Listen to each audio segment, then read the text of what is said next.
RMC, Baek Wohyun, found himself in a deep mess. Apparently there was a game that became a worldwide phenomenon, and it was called Reverse Planet. The game became very popular because of the various themes like dimensional gate, supernatural powers, and invasion wars. Thanks to his friend's recommendation, Baek decides to try out the game, only to find himself stuck in the game world. This is a terrible world where the game has manifested as actual reality, and he has been subjected to inhumane experiments, where he was given test number 62 as his identity. The experiment is named Project Transcendence, and it was for the sole purpose of creating a single transcendent. All those who have been trapped in the experiment have found themselves getting electrocuted and injected with several drugs just to modify their bodies. After undergoing several harsh experiments, Baek happens to be the one who passed the test, while the others died. Unknown to the scientists, Baek harbors a deep grudge, and he plans to survive no matter what it takes so he can have his vengeance. Shortly afterward, Baek and a bunch of other lab rats like him manage to escape their cells. Alarms start going off, informing the guards that Baek and his comrades are trying to escape the facility. They manage to make it far until they run into a terrifying red-headed guard. The guard looks completely confident as he tells them that they have gotten to their final destination. A fierce battle soon erupts, and everything goes dark. By the time everything comes back on, Baek has defeated the guard, and he is the only one left alive. Baek is still crying about what happened when the ghosts of his dead comrades emerge from their corpses and start urging Baek to avenge them. They cry out in pain and anguish until Baek has no choice but to give in. Several years after escaping the lab, Baek is still committed to avenging his dead comrades. Baek unapologetically goes after everyone connected to the lab, but nothing he does ever seems to be enough. His comrades' ghosts continue to haunt, demanding that he avenge them, leaving Baek to wonder just how long he is supposed to continue living the way he is. Baek is venting out his frustration when the status window suddenly opens, and he is given a special mission, which is considered to be a bug fix. He is told to eliminate the head of the Project Transcendence with the promise that he is going to get a chance to return to his original world. Driven by this golden chance that he just received, Baek starts pushing aggressively to get to his target, and soon afterward, he and one of his comrades, Kim Youngjun, who is test number 81, is able to track down the evil dude. With death staring the dude in the face, he demands to know why Baek is coming after him. The manager talks about how Baek has managed to reach transcendence with a human body, which ultimately makes him a superhuman. The manager boasts that Baek is the most successful experiment of the program, and because of this, he promises to give Baek whatever he wants or desires. However, Baek lets the dude know that he is not interested in whatever he is offering as he prepares to end his pathetic life. Seeing just how serious Baek is, he starts screaming again, telling Baek that everything is not going to end with his death. He threatens that the League of Enterprises that he works for never forgives anyone who has crossed them. He threatens that Baek's friends and family would suffer, but Baek ignores him and cuts his throat, ultimately ending his life. Youngjun screams at Baek for killing the dude when they still have things to ask him. While Youngjun is busy screaming out his lungs, Baek is staring at the status window. To his surprise, he is informed that the mission is complete, and he is asked if he would like to return to his original world.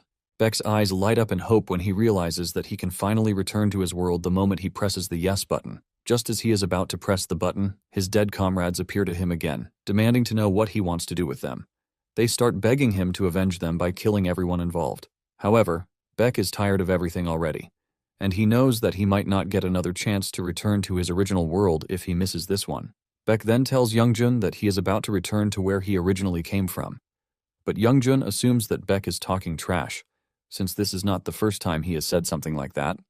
With a smile on Baek's face, he tells Youngjun to say sorry to the others for him, and he presses the yes button. Suddenly, Baek wakes up in his room, and it dawns on him that he might actually be back. He picks up his phone to check how much time has passed, but to his surprise, it is the same time that he got dragged into the game. He starts wondering if time didn't pass while he was stuck in the other world. He checks out the mirror to see that his scars and muscles are all gone, as if it were all a dream. However, he can clearly remember everything that happened, which makes him convinced that it wasn't a dream. He believes that there is no way the 10 years he spent in the other world is a freaking dream. He is trying to understand what is happening when he gets a call from someone named Young Nayeon. He doesn't fully remember who the person is, but he knows that the name seems familiar. He answers the call, and a lady's voice yells at him from the other side, demanding to know why Baek has not been answering her texts. She also asks if Baek had forgotten about the plans they have for the night. Baek is confused, and he asks her what she means by this. Nayeon then replies that they are supposed to meet that night. She then promises to send him her location, urging him to show up quickly. After she hung up, it dawned on Baek that Nayeon was actually his closest friend, and in fact, she was the one who urged him to play the game. Beck starts to wonder if she was the one behind what happened, but he doubts this is the case because he still remembers the type of person Nayeon is. He decides to meet Nayeon so that he can confirm if she is truly involved or not. Not long after this, Beck meets with Nayeon, who is so excited to see him. Apparently, this is their first meeting since Beck got admitted. Nayeon then asks him if he is up for a drink, but he refuses because he is scared that he might just do something terrible if he gets drunk. Even Nayeon is surprised that Beck is rejecting a drink. She then suggests that he order food instead. While they are eating, Nayeon asks him if he tried out Reverse Planet because he promised that he would at least do the tutorial. Beck then reveals that he was only able to create his character and then watch the intro. Apparently, it was after he did this that he got dragged into the other world. Nayeon is shocked when she hears that all Beck did was watch the intro, and she scolds him, saying he hasn't even played the game. This statement gets Beck pissed because he basically spent 10 years in hell because of the freaking game. Just as he is about to lose it, Nayeon continues talking, revealing that she was excited when Beck promised to try out the game because she was already waiting for him to become a regular on her stream. Nayeon remembers that Beck was a Coliseum ranker, which is another interesting game. Nayeon says people are going to be wild if he ever shows himself on her stream since she is just starting up. It finally dawns on Beck why Nayeon was egging him on to play the game. Beck then asks Nayeon if he promised to feature on her stream, and she replies that he only said he might appear once. When Beck returns home, he decides to check out the origin of the game, and he realizes that it was developed in Silicon Valley, San Francisco. The moment he sees this, he gets tired because there is no way he is going to America to investigate. In addition, everyone is just going to see him as a crazy person if he talks about how he was thrown into another world because of a game. At the same time, Beck knows that it would be dangerous for him if he tried to challenge them, and because of this, Beck decides that he is just going to stay back, since he has managed to escape. He decides to take a step back and just enjoy himself now that he is back in his original world. The next day, Beck then resumes at school just to try and live a normal life. Beck is in class when he suddenly feels the presence of his dead comrades holding on to him and asking him if he has really gone back to the reality he wants. Fear grips him as he turns around, but to his surprise, there is nothing there. Just as he is about to relax, he realizes that the whole class is filled with ghosts of his comrades begging for vengeance. In no time, the whole class realizes that something is off about Beck. Beck rushes out of the class to try to clear his head. Suddenly, he feels something touching him from behind. He frantically reacts thanks to his trauma, and just as he is about to carry out a kill move, he realizes that the person touching him is one of his classmates. The dude is surprised to see this, and he asks Beck what the hell is wrong with him. Beck apologizes, telling the dude that he was only startled. Later that day, Beck sits on a public bench to think about his messy life. While he is there, the ghosts keep on showing up, urging Beck to avenge them. Suddenly, Nayeon shows up, asking him what is wrong because he looks absolutely terrified. Beck replies that there is nothing going on, and Nayeon decides to back off, but she urges Beck to talk to her if he ever needs help. Beck then returns home with the realization that he brought the ghosts to reality himself, and he figures out that he is never going to be free until he has satisfied them. Since he is already going through hell in the real world too, Beck decides to go back into the other world and put an end to everything once and for all. With this, he climbs back into the game capsule and logs into the game again.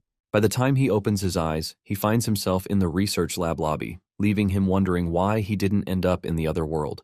He is pissed that after he made the decision to return to that other world, he was thrown into the game world. Trying to calm down, he decides to go through the tutorial first because he might just get the chance to return once he is done. He saves his character settings and then sets his combat correction to 0% since he fought in that other world without combat correction. Beck is also asked if he would like to choose his core ability, which he can obviously change at any time. When talking about abilities, the game is set up in a way that, after choosing a core ability, one can strengthen their character through elements. At the same time, the setup of a player's core power and elements is called a build. In fact, there is a wide variety of elements in the game that, even in the professional league, there were professional builders who thoroughly researched builds. Beck remembers that the reason he was able to achieve the metahuman stage is thanks to one particular ability, and this is the same ability he chose again. After he is done with this, he is surprised that he is not thrown into any gruesome room. He is then told to proceed to a certain room where he finds a robot called an Etanel. Etanel is a killing machine that was developed to stop those who awakened and went berserk during the Project Transcendence. The Etanel machine is so dangerous and effective that it has killed a bulk load of test subjects already. On his first mission, he is told to destroy the Etanel standing in front of him by using his ability. Taking a closer look at the machine, Beck wonders if it is the first version of the robot.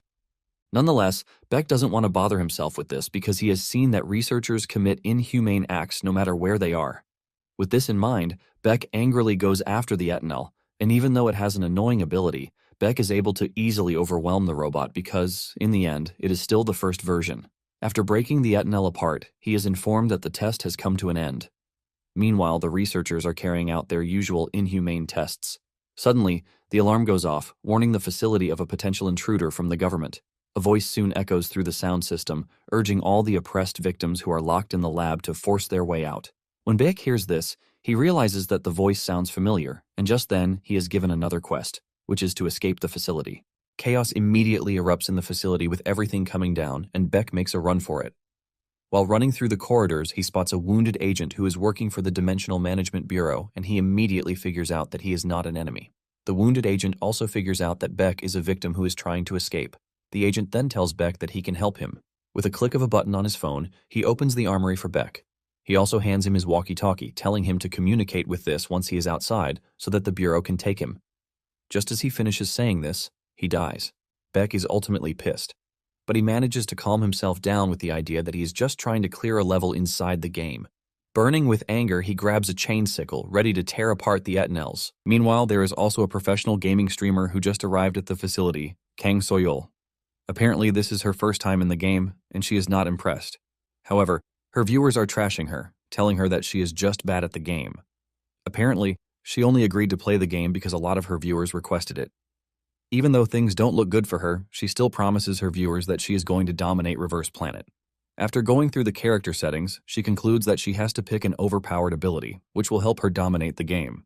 After she is done picking her supposed core ability, she sets her combat correction to 50%.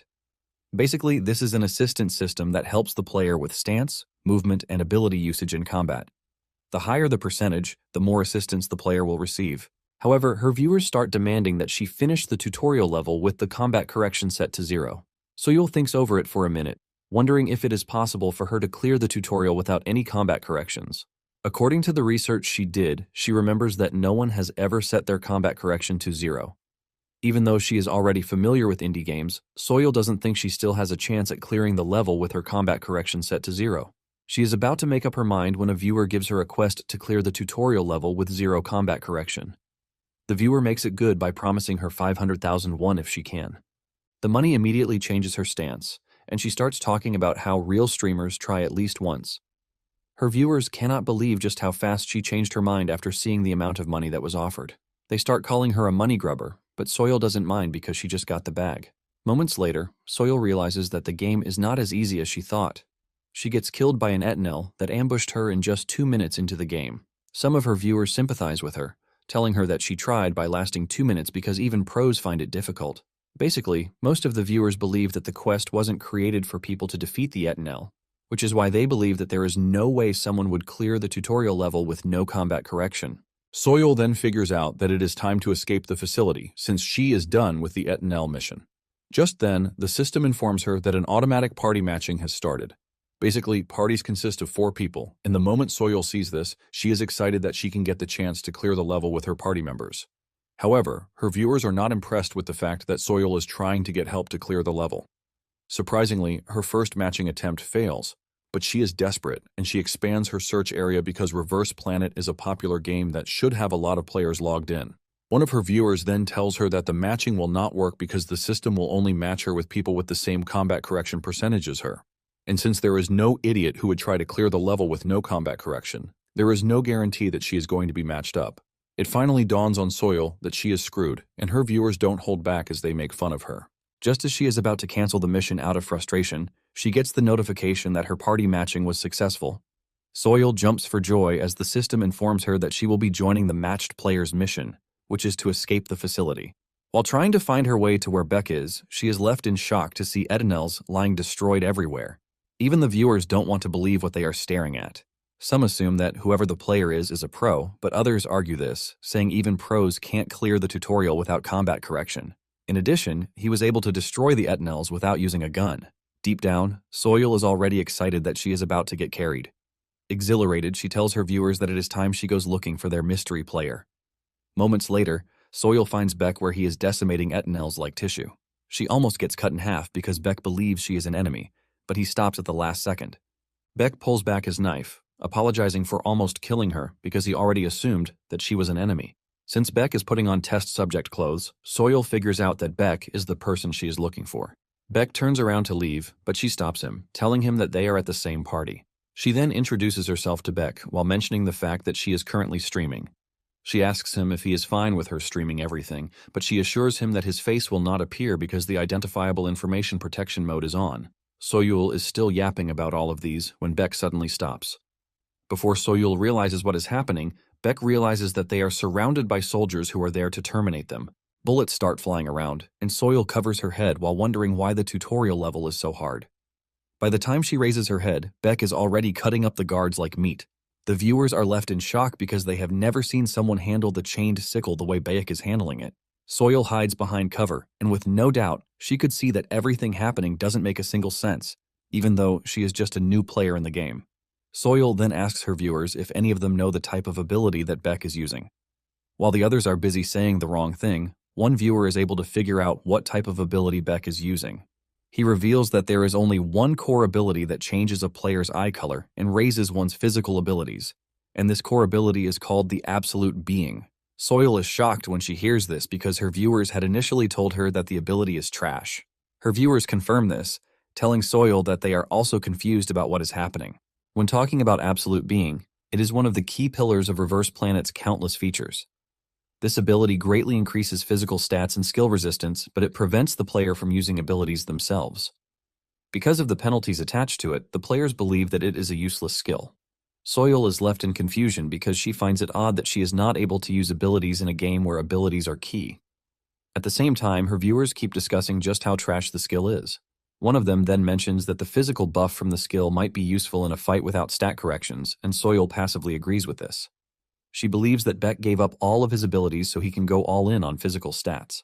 However, the main issue is that Beck is supposed to be in level 1, which is why his insane movements are a mystery. Moments later, Beck is done clearing out the lobby that was once full of armed guards. However, the ghosts haunting him let him know that they are not even satisfied yet, and they want him to go all out. They let him know that they still want even more brutal revenge from him. Beck is distracted by this, which is why he didn't notice that there is still one more guard left. Just as the guard is about to take the shot, Soyul comes to the rescue. She jumps in and fires a couple of shots to push the guard back into hiding, ultimately saving Beck's life. The guard assumes that they are safe already, but before they know it, Soyul slides over like a proper action figure to take them out with a point-blank shot to the head. The guard crashes to the ground, and Soyul plays it cool by blowing out the smoke on her gun barrel, as if she is the one who did all the work. Some of her viewers waste no time trashing her as they call her a kill stealer for taking the last kill from Beck. Soyul smiles at Beck, asking if she at least helped out. Her face and reaction remind Beck of a younger lady, possibly his sister, but this image gets flooded again thanks to the ghosts haunting him. Seeing that Soyul is trying to guilt-trip herself, Beck lets her know that she actually helped out.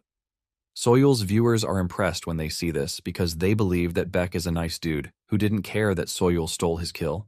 Soyul is happy to hear that Beck is cool with what happened, and she asks him if she is free to continue with him for the rest of the mission. Just as expected, Beck assures her that she is free to. As they continue down the lab hall, Beck finally introduces himself to Soyul to stop her from calling him hard carry. Soyul is left wondering if Beck gave his real name. Soyul then asks Beck if he chose Absolute Being as his first core ability, and Beck reveals that he did. This leaves the viewers in shock, and while some are already debating whether to start using the ability, some believe that there is no ordinary person who can do what Beck is doing.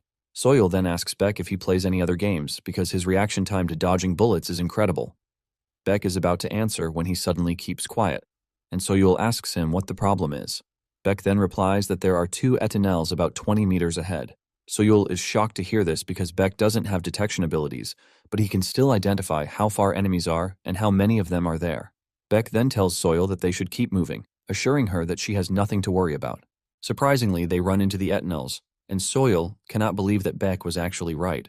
While walking up to the Etinels, Beck talks about the game he enjoyed playing back in the day, which is Colosseum. The Etinels make a move on him, and Soyul is still telling him to be careful when he has already reacted to the attacks.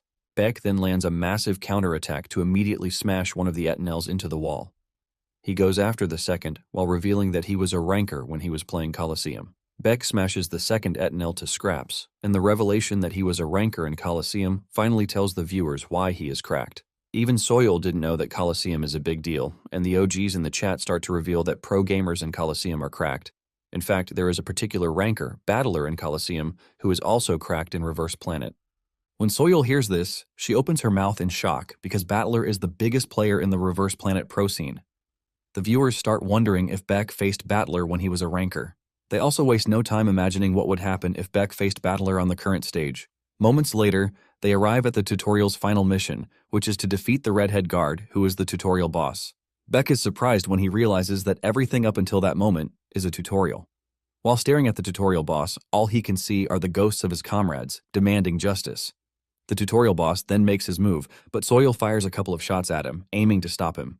Surprisingly, there is a barrier around the tutorial boss, which ultimately blocks the bullets. Soil's viewers make fun of her for trying to shoot her way out of everything. Scared of dying, she retreats and leaves everything to Beck. Beck then gets into a battle stance against the tutorial boss as he unleashes a barrage of blows aiming to satisfy the ghosts. With a single powerful punch, Beck sends the boss flying into a wall, thus destroying his barrier. In anger, the tutorial boss activates a powerful skill with the goal of taking out Beck with just one punch. The viewers believe that Beck is going to suffer a great deal if he allows the blow to hit. Beck manages to dodge the first strike, but the boss transforms his arm into a spike, aiming to impale Beck. Beck dodges this again, but the wall suffers the damage instead. At this point, the viewers are left in awe because none of them have been able to dodge all of the boss's hits, even with combat correction turned on.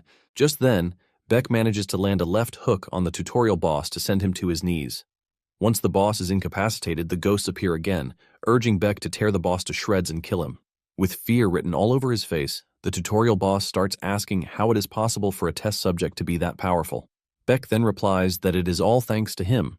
With this, Beck crushes the tutorial boss and he gets the notification that he has defeated the lab security chief. Soil, who is watching from behind, can only open her mouth in awe. Even the viewers don't want to believe what they just witnessed. Soil then suggests that they leave, since they are done, and Beck agrees. The moment they step outside the lab, the two get the notification that they have finished the tutorial mission. Beck is awarded 1 skill point as a reward for clearing the mission. Soil then asks Beck if he is going to continue with the quest that day, but he says no. Soil then urges Beck to wait a bit because she has something for him. Before revealing what it is, she decides to end the stream. And even though the viewers don't want the fun stream to end, they have no choice. After closing the stream, Soil asks Beck if he would like to join her daily streams. Beck demands better insight, and Soil explains that she plays for the Reverse Planet main quests and sometimes does player versus player. She assures Beck that she is going to give him a heavy appearance fee, while also scheduling the stream when it is convenient for him. Beck then thinks about it for a bit before refusing the offer. Just by his expression, Soil realizes that she has no chance at convincing Beck. Instead, she asks if she can add him as a friend, and he agrees to this. Before logging out of the game, she lets Beck know that it was fun playing with him. After Soil is done, Beck starts to wonder why he didn't return to the other world since the tutorial mission is done. Unknown to him, there is something massive that is going to happen thanks to the incredible gameplay that he just displayed. Meanwhile, a community manager is already cooking up an article to label Beck a hacker. At the same time, Anonymous Viewer 62 sent Soil $3,000 as a gift for Beck. The entire office of the Korean branch of Planet Earth, the developer of Reverse Planet, was left in chaos the next morning because of a single player, and this was Beck. This was basically an unprecedented event in the history of the company. They have watched the replay of Beck's gameplay over and over again, and each time they have been left in awe. Because of this, there is already a rumor flying around in the online community that Beck is using hacks. They are basically filing complaint after complaint that Beck is using hacks. The team leader asks his colleagues if they have checked everything to confirm that Beck is clean, and they let him know that Beck is good to go. Apparently, they have checked everything down to when the character was even created. With everything that they have seen, there's been no evidence that there was tampering or external program usage. They mention that they have seen some hackers over the years who can walk through walls or move like a transparent ghost, but Beck's movement has completely left them racking their brains like freaking idiots. They start concluding that what they saw was completely impossible because even hacks cannot give the kind of precision that Beck had. During the discussion, one of them mentions that it might be a new hack that they have not heard of in the past. Since they are confused about what is going on, the team leader suggests that they have a proper verification.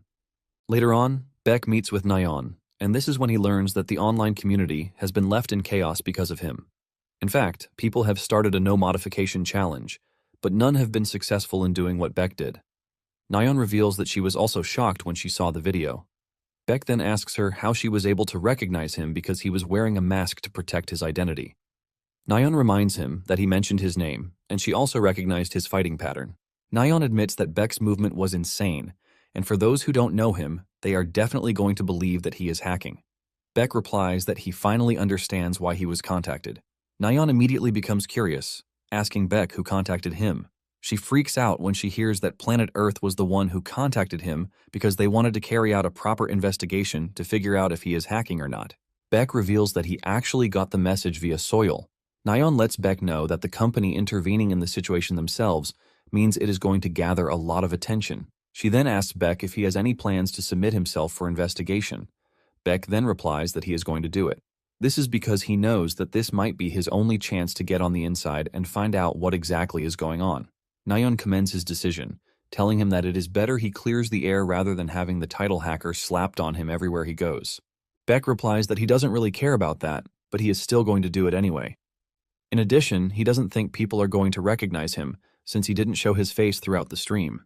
Nayeon then lets him know that even with the fact that he has a different appearance, his fighting style remains unique. She adds that pros don't even fight without abilities the way Beck does. She mentions that pros usually have their identities leaked out because of their fighting style. Beck is surprised to hear just how obsessive people are. Nayeon then tells Beck that it is a good thing that he is going ahead with the investigation, because Soil would have been the one to get roasted for it. Beck is surprised to hear this because Soil doesn't even know her, but Nayeon tells him that the mob doesn't really care about that. She reveals that they are going to come after him first, but they are going to end everything on innocent Soil. Realizing just how delicate the situation is, Beck texts Soil, telling her that he is going to cooperate with the investigation. Soil is exhilarated when she gets the text because she knows that her viewership is going to skyrocket with the hype that comes with Beck's participation. Without wasting time, Soil sends out a message to her viewers about an upcoming stream to clear Beck's name. 4 days later, Beck meets with Soil in the game. Soil apologizes for the stress that Beck is going through because of her, but he assures her that he has no worries about this. Beck then asks Soil if she doesn't suspect him. Soil replies that she saw his movements that day, and with what she saw, she believes that people's claims are weak. Deep down, Soil could see that Beck appeared like a deranged killer, and there was no way a hacker would have that kind of expression. Instead of telling him this, Soil just tells him that she is following her instincts. With Beck's permission, Soil then starts the stream. The viewers are all excited the moment Soil comes online because they have all been waiting. They are all waiting to see if Beck is truly hacking, but some promise to stay neutral until the investigations are complete. Soil almost loses her mind when her viewers count jumps to 10,000 in just a minute. This tells her just how much people want to know about Beck and if he is truly hacking. The camera pans to Beck and he introduces himself, but most of the people on the stream are hostile towards him because they have all concluded that he is hacking. Soil had to tell them to chill out, or she would disable the chat option. Soil then asks Beck what he thinks about the whole thing, and he replies that he believes that the whole accusation is totally ridiculous. Saying this only makes some of the viewers go crazy more, as they believe that he is pretending. Soil then reveals that they have invited a special guest for the verification, and just then, the said person shows up. The dude then introduces himself as Park Gumihun, and he is the operations team manager of Planet Earth in Korea. The viewers are surprised to see that an operations manager was brought on the stream just to prove that Beck wasn't hacking. On the other hand, Beck is already thinking of questioning the dude after the whole verification process because he believes that he knows something. At the same time, Park is totally interested in what would come out of the verification process. After they are done with greetings, Park tells them to follow him to the verification area. Park then leads them to a private training room, which players use to practice abilities or combat. Park mentions that they are going to conduct multiple combat tests to check for external program assistance.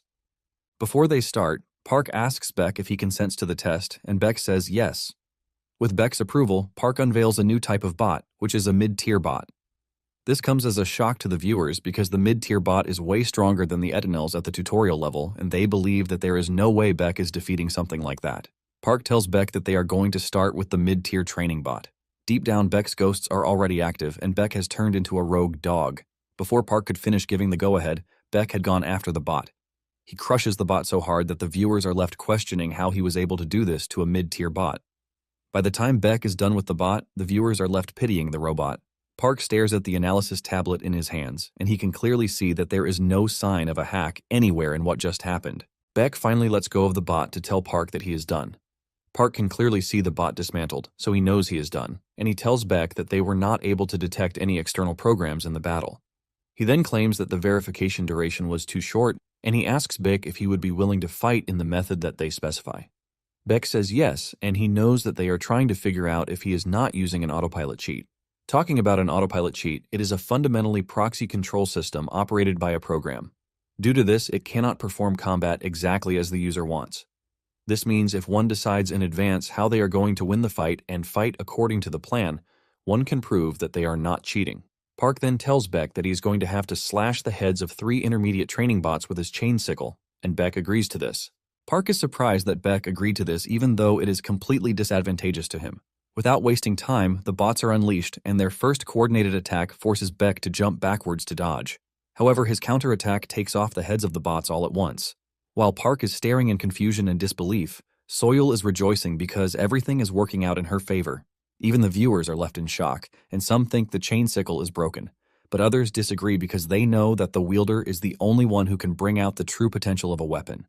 Even at this point, Park knows that he has collected enough data for verification, but deep down, Park wants to know if Beck can win against the advanced level training bot with only one core ability. Even though he is pretty aware that he is being greedy, he still wants to know. Park then tells Beck that there is one more test. Just then, a scary bot emerges into the training room. The viewers are surprised and pissed that Park is crossing the line. However, they also know that the organization has no choice but to acknowledge Beck if he manages to win against the bot. The advanced bot is pretty dangerous because it is the later and improved version of Etanel, but seeing the bot only increases Beck's bloodlust. Beck can also see the bot giving him an annoying smirk, and this increases Beck's urge to finish off the bot. The bot then makes the first move as it comes after Beck, unleashing a series of scary blows. Beck manages to dodge all of them, and he admits that the bot is pretty dangerous. In addition, he is able to land a blow, which helps him to assess the hardness of the bot's body. Seeing that he can't damage the bot, Beck comes to the conclusion that he is just going to beat up the bot until damage builds up. Everyone watching is left in disbelief as Beck moves around the bot while delivering fatal blows to its body. Park is left dumbfounded because he didn't expect the bot to be on the losing side when it looked like the bot was the one winning the battle earlier. Realizing that Beck is just going to finish off the bot with the way things are going, Park quickly ends the session, telling Beck that he has collected enough data for verification. Soil then asks Park what the result says, and Park subtly replies that with everything, it has been confirmed that there is no external program involved whatsoever. To put it simply, Park clears the air, saying Beck is not a hacker. Chaos erupts among the viewers when they hear this. Some still don't want to believe that Beck isn't hacking, but they have no choice since the admin just cleared the air. Even the post that was accusing him of being a hacker has been taken down. Soil then proudly asks her viewers if there is anyone who still doubts Beck or believes that he is hacking. Her viewers reply in unison that they don't doubt him anymore.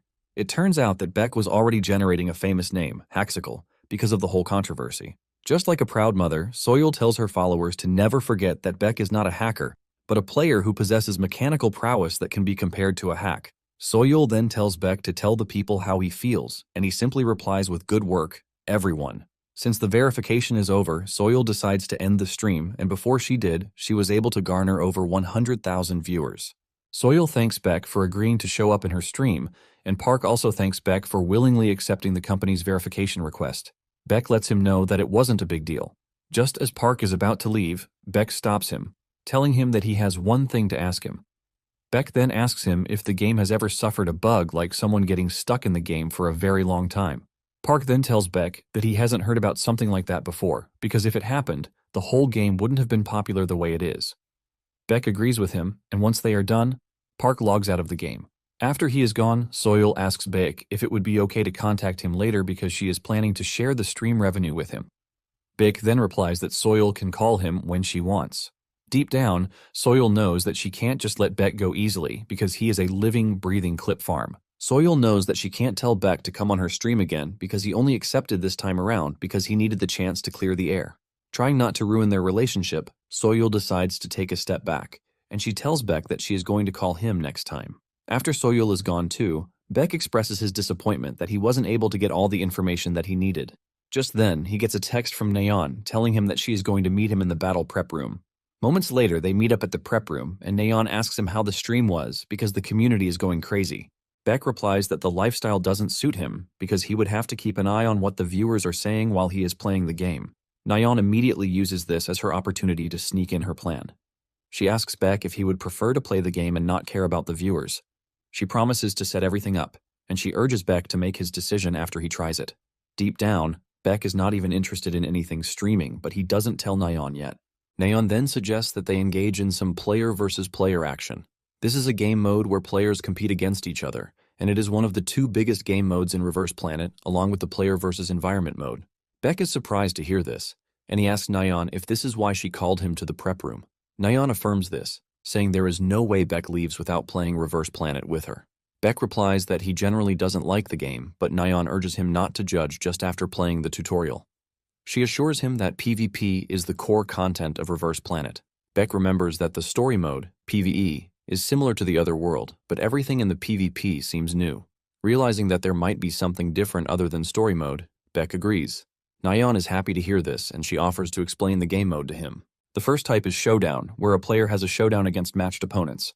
There are two modes in this, the 1 versus 1 and the 2 versus 2. In the end, the first to 3 wins the match.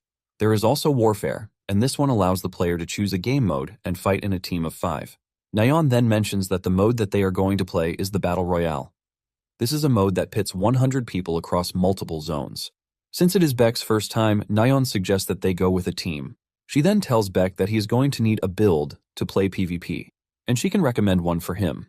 Beck replies that there is no need for this because he knows a good one already. This is basically a build that earned him the superhuman title in the other world. Beck tells Nayeon that she can go online while he gets his build ready, and she agrees. After he's done, Nayeon suggests that they start at the military base, where the high-ranking equipment is evenly gathered. Since high-level players flock to the area, it is not usually a good place for beginners. Nayeon then excitedly asks Beck if she can record the match to upload it on YouTube, and Beck agrees, while wondering why Nayeon is excited about the whole thing. Nayeon is the first to log in, and Beck follows after. He finds himself in the third-floor corridor, and the first guy he runs into suffers the most surprising death. The announcement goes off, and Nayeon is surprised that Beck has gotten a kill already. In no time, Beck has racked up a bunch of kills, leaving Nayeon in total disbelief. In no time, Beck has cleared out an entire area, which is even more surprising to him.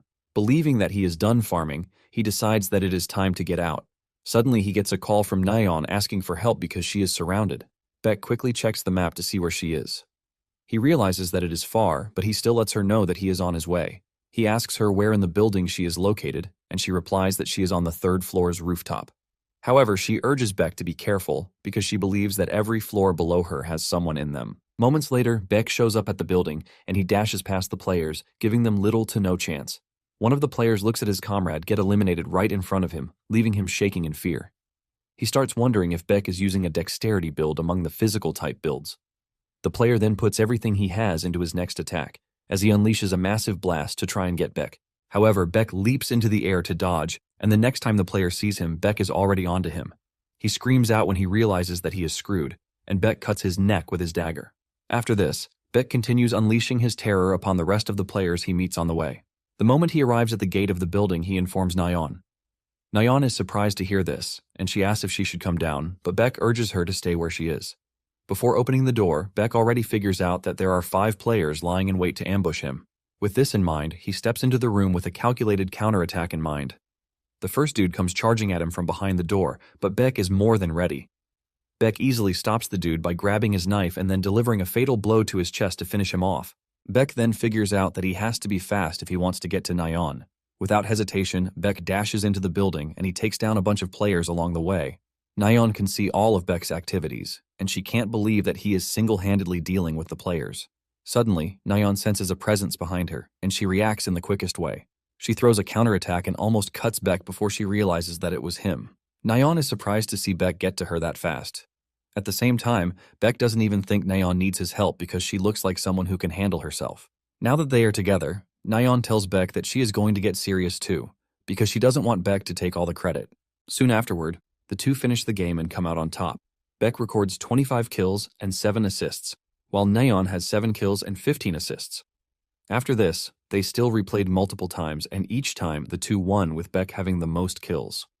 In the end, Nayeon expresses her shock that they were able to win 10 times in a row. She suggests that they end their game for the day because she is tired already, and Beck agrees. Deep down, Nayeon is already looking for ways to get Beck on her stream because he is a crazy killing machine. Nayeon then asks Beck if he can wait for 2 days without doing his main missions because she will bring him an official by then. Beck then replies that he is really not interested. In addition, he doesn't even care about the main mission. Nayeon is a stubborn one, and she urges Beck to listen to her because she is going to bring an offer that he can't resist. With this, Nayeon logs out of the game and Beck expresses his disappointment that he wasn't able to get any clue from the PvP mode either. That night, Soyeol is seen rolling on her bed because of how successful her stream was. She is so excited that she starts thinking of doing more streams with Beck. However, the problem is that Beck has already refused her offer. Soyeol then decides that it is time to get Beck's share. She then calculates how much they made, and she almost loses her mind when she sees the crazy amount. The next day, Nayeon calls Beck to another meeting. Nayeon shows Beck a PowerPoint that she prepared all through the night in an attempt to persuade Beck to change his mind. She designed the cover like a cat, and Beck cannot believe that this is what Nayeon spent the entire night doing. Nayeon then uses Beck's words against him. Since he said he didn't want to bother himself with what the chat is saying, Nayeon suggests that they make it a reality show. Beck is confused by this, and Nayeon explains that it is a format where multiple cast members gather in the studio to watch the recorded footage of other cast members. Nayeon tells Beck that he will be the one to play the game, while she handles communication. She assures Beck that he is free to bring in some professional casters if she believes that only she is not enough. Nayeon mentions that the profit will be in a 6-to-4 ratio, which she considers a pretty good deal. Even with all of her explanations, Beck maintains his stance that he is not interested. However, Nayeon is not ready to give up as she tries telling Beck the amount of money that can be gained from streaming. She then asks him if he has gotten his share from Soyeol. This is when it finally dawns on Beck that he got an email from Soyeol that morning, but he hasn't checked it because Nayeon called him. Beck decides to open the mail in Nayeon's presence, and when they check it, Nayeon almost passes out when she realizes that Beck's first share is 6 million won. Also in the message, Soyeol tells Beck that she received a funny donation message and she shared it with Beck. While Nayeon is freaking out about the money, Beck is wondering what the message is. Beck then opens the message, and this is when his reaction changes. It turns out that an anonymous viewer 62 has been donating money with a message attached to it. The first one is to tell Beck that it is good to see him again. The second message is asking Beck how he feels coming back to reality. He also adds that he has a special mission for him, and the fact that he would like to see him whenever he is streaming.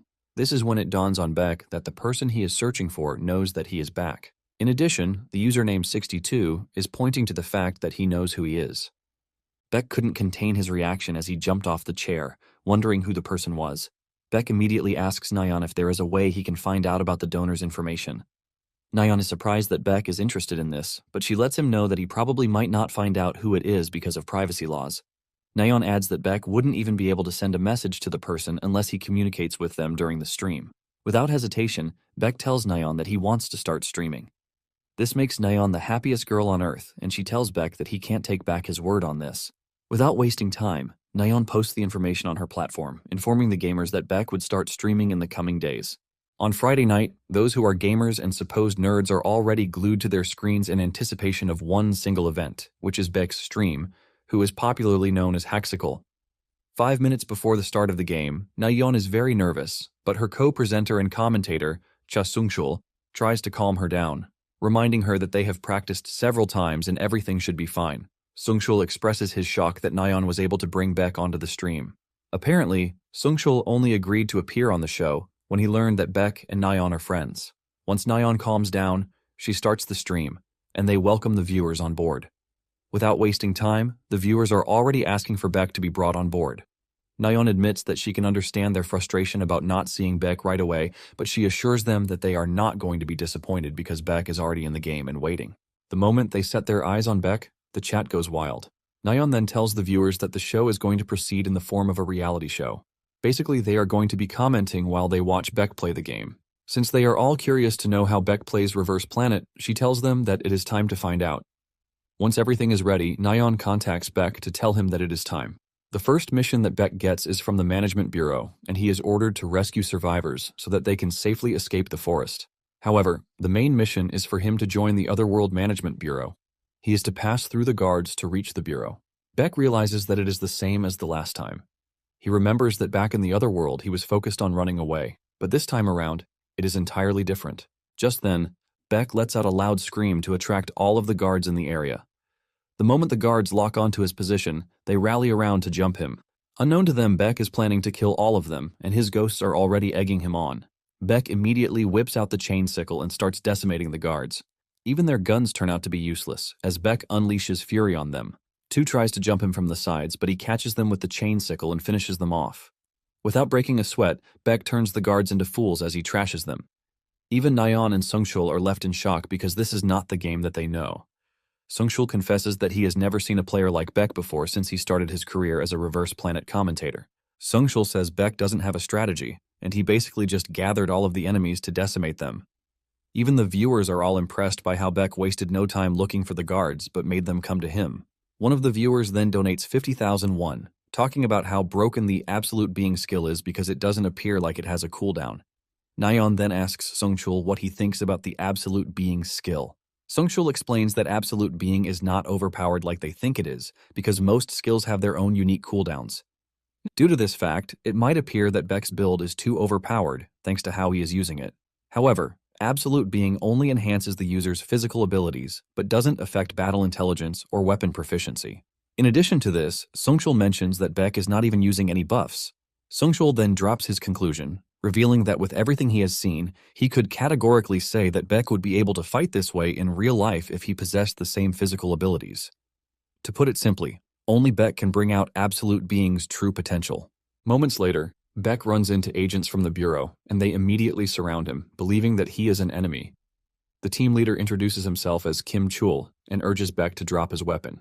Talking about the Otherworld Management Bureau, it is a government agency that terminates invading entities that appear from dimensional gates. Its main task is to trap and eliminate dangerous invading entities inside the inverted world where dimensions mix. Beck then raises his hand, and it appears that he knows Kim Chul, who was a director back then. Looking closely, Chul realizes that Beck is wearing the outfit from the laboratory, which means he is a victim. Chul then apologizes for mistaking him for an enemy. Chul also notices the walkie-talkie in his hands, and Beck reveals that it was given to him by an agent inside the lab. Kim Chul expresses his sadness that the agent died, and Beck realizes that Kim is just as he remembered him in the other world. Kim then tells Beck that he will have to stay in the Otherworld Management Bureau until they have confirmed his identity because there are some cases of lab staff impersonating victims. Beck assures Kim that he has no objections to this, and Kim withdraws his men from the forest. With this, Beck completes his mission to meet up with the Otherworld Management Bureau, ultimately earning him a level up and 1 ability point. At the headquarters of the Otherworld Management Bureau, Beck is left in the counseling room, where he never thought he would see again. Beck remembers that in the other world he managed to gather funds for his revenge by taking on requests from a certain firm after escaping the lab. He took on several requests, but the biggest one was the subjugation of Reverse Planet's monsters. This firm in question would order him to clear Reverse Planet in search of spoils of battle, and doing this usually led him to get entangled with the Bureau on several occasions. Apparently, there were times when they cooperated on subjugation missions, but there were also times when conflicts arose, and they would end up pointing their blades at each other. Moments later, a lady enters the room, and she introduces herself as Lee Yujin, who is an affiliate with the first team of the Bureau. The moment the viewers see her, they start talking about her beauty. Basically, she is considered to be one of the most beautiful women in the game. Yujin then sits with Beck to tell him that he has 2 choices. The first choice is for him to live as a normal person under the protection of the Bureau, and in this case, his use of his ability will be strictly prohibited. Then the second option is for him to become affiliated with the Bureau. If he is to choose this option, he's going to be acting as an official agent. After some basic level of training, he will be sent on missions as long as the Bureau concludes that he is ready. Beck remembers that he once killed a Bureau agent in the other world, but now they are telling him to become their ally. Yujin then asks Beck what option he is going to choose. Beck then takes a moment to think about it. He realizes that if he chooses civilian life, he is just going to end up taking corporate contracts just like in the other world. And since he doesn't want to walk that path again, he doesn't think it's the best option for him. In addition, he has always been curious about the Bureau's internal affairs. With this, Beck tells Eugene that he is going to become one of their agents. Eugene is glad to hear this, and she tells Beck that he has made the right decision because joining them will be a great help to them.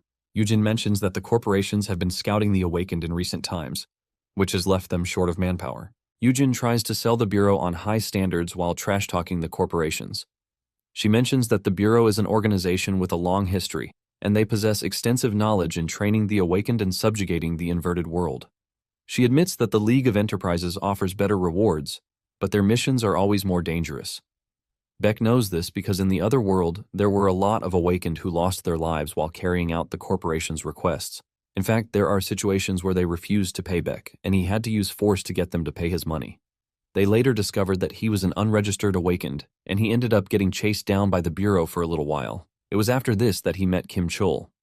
Yujin then gives him an office phone, telling him that after he is done receiving training, they are going to confirm his identity, and he will be promoted. She adds that this is when his team will also be decided. Yujin shamelessly tells him that she wishes that he gets dispatched to Team 1 because this is her team. Beck assures Yujin that this is his wish also. Apparently, Beck feels he is indebted to Yujin because of the other world. It turns out that Yujin was the one who raided the lab, which gave him the chance to survive. Once they are done with their conversation, the two end up shaking hands. Nayeon is shocked when she sees this because it is very strange for NPCs to have such natural conversations. Even Sungshul is left wondering how this is possible. Yujin only asked Nayeon programmed questions during her own time, which is why she is very surprised. Sungshul then mentions that Yujin appears to be a fully adaptive AI.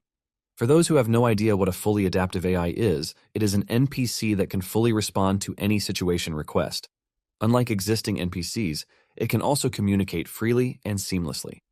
It is basically a program that takes too many resources, which some believe could never be implemented in an online game. Nayeon then mentions that there is the possibility that the developers have solved the resource issue. Sungshul doesn't agree with this because he believes that the developers would have advertised it to make the game even more popular. To Sungshul, he believes that one has to meet a certain condition to unlock the feature. Sungshul assumes that the minimum requirement for this is most likely starting with no combat correction because this is the only difference between Beck and the other players. Nonetheless, Nayeon is pretty sure that this will stir up some heat, and Sungshul reveals his excitement to see what planet Earth is going to announce.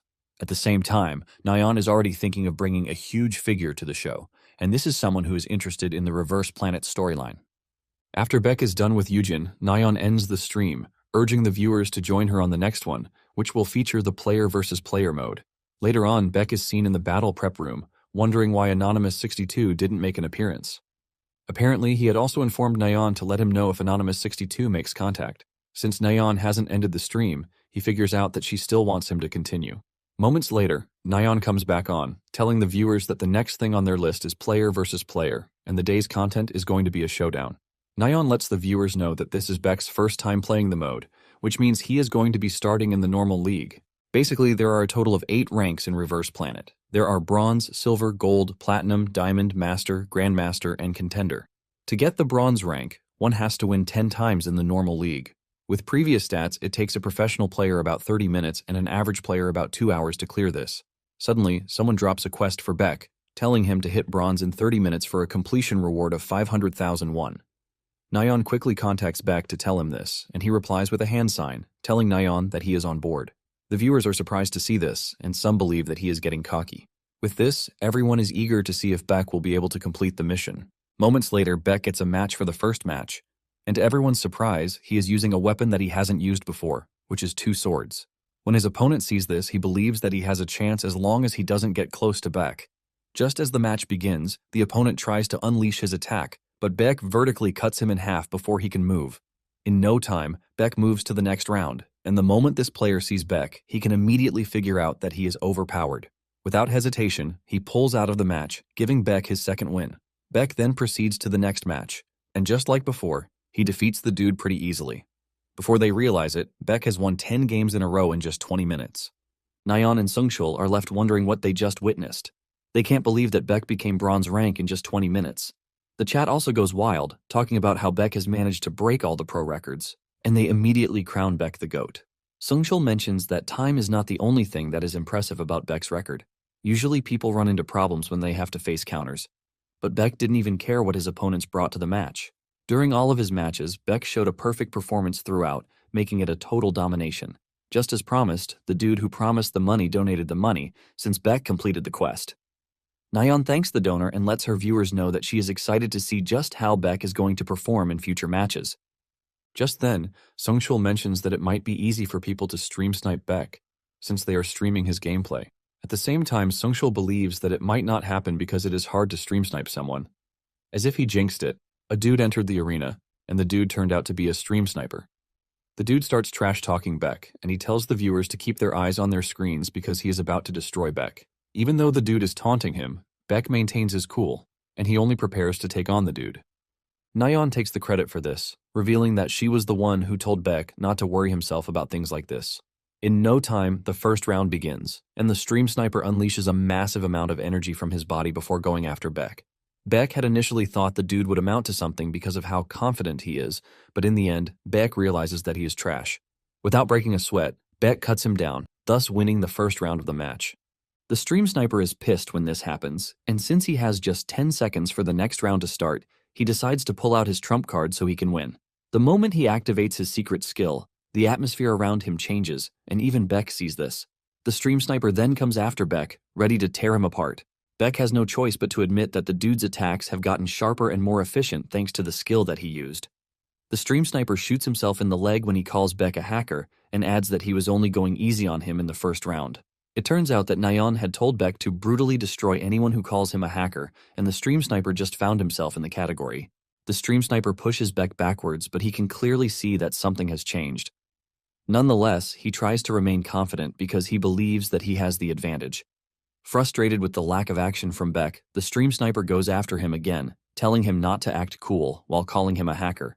This time around, Beck dashes past the stream sniper before he even knows what is happening. By the time he realizes it, he sees that Beck has already cut him. Without giving him time to react, Beck starts delivering several painful cuts to his body. The stream sniper gets mad and tries to do something crazy, but Beck makes sure that he has no chance whatsoever. In no time, Nayeon and Sungshul realize that Beck is intentionally keeping the stream sniper alive because he wants him to suffer. Sungshul teases Nayeon, telling her that Beck is simply following her suggestions. Even the viewers start commending Nayeon, calling her a fearsome woman for creating a monster. Soon afterward, the stream sniper finds himself on his ass, asking Beck what kind of monster he is. Beck then throws his words back at him before delivering the final blow to win the match. After defeating the stream sniper, Beck continues the rest of his matches with great momentum. In fact, Beck was so awesome that he won 30 matches in a row, and in no time, he made it to the gold rank. Sungchul expresses his shock that Beck was able to get a 30-game win streak on his first stream. The viewers are left in awe as some of them start asking Beck to share his build. When Nayeon sees this, she realizes that Beck might be hesitant to share it since it is personal to most people. Nonetheless, she decides that she is going to ask Beck. Nayeon then asks Beck if he is fine with showing the viewers his build, and Beck tells her that he has no issues with it. Nayeon excitedly tells her viewers that Beck has agreed to show his build. She then promises to post it on the forum after the stream. The viewers are shocked to see that Beck actually shared his build because it is considered sensitive info, and this shows just how confident Beck is. Once they are done with this, Sungshul and Nayeon bow to the viewers to say goodbye to them. After closing the stream, Sungshul excitedly talks about how the stream was fun. There was no dull moment on the stream from start to finish. Nayeon starts wondering if Beck is going to beat the world record with his current momentum. She asks what the current record is, and Sungshul reveals that the current win streak and record is 76 in Showdown, and it is held by Battler. Nayeon expresses her wish for Beck to be able to beat the record, and since Beck is such an amazing gamer, she believes that he can. Sungshul agrees with Nayeon, and he mentions that there is every possibility that Battler has been watching Beck's stream because Battler is a competitive player. Just as predicted, Battler has been watching, and he has also been monitoring everything going on in the community. He can see how much they are glazing Beck. One of the comments then catches his attention, and this is someone saying Battler doesn't stand a chance against Beck. Battler laughs at this comment because he considers himself at the top of his game. Some days later, in the second stream, Beck logs into the game, wondering why Anonymous Viewer 62 didn't appear in the last stream. He asks him if there is something that he needs to do to get his attention. Moments later, Yujin shows up on the scene. She asks Beck if he is nervous because it is his first practical mission, but Beck assures her that he is fine. Meanwhile, Beck knows that something is off because the moment he logged into the game, he was given the mission. He is told that his first practical mission has been assigned, and Yujin urges him to change into his battle outfit while telling him the meeting location. Even though it is suspicious, Beck doesn't mind, since he thinks it is a good thing that he gets to skip the training phase. Beck then asks Yujin what the mission is all about. Yujin reveals that Beck has been tasked with eliminating invading entities and also closing the infiltration space.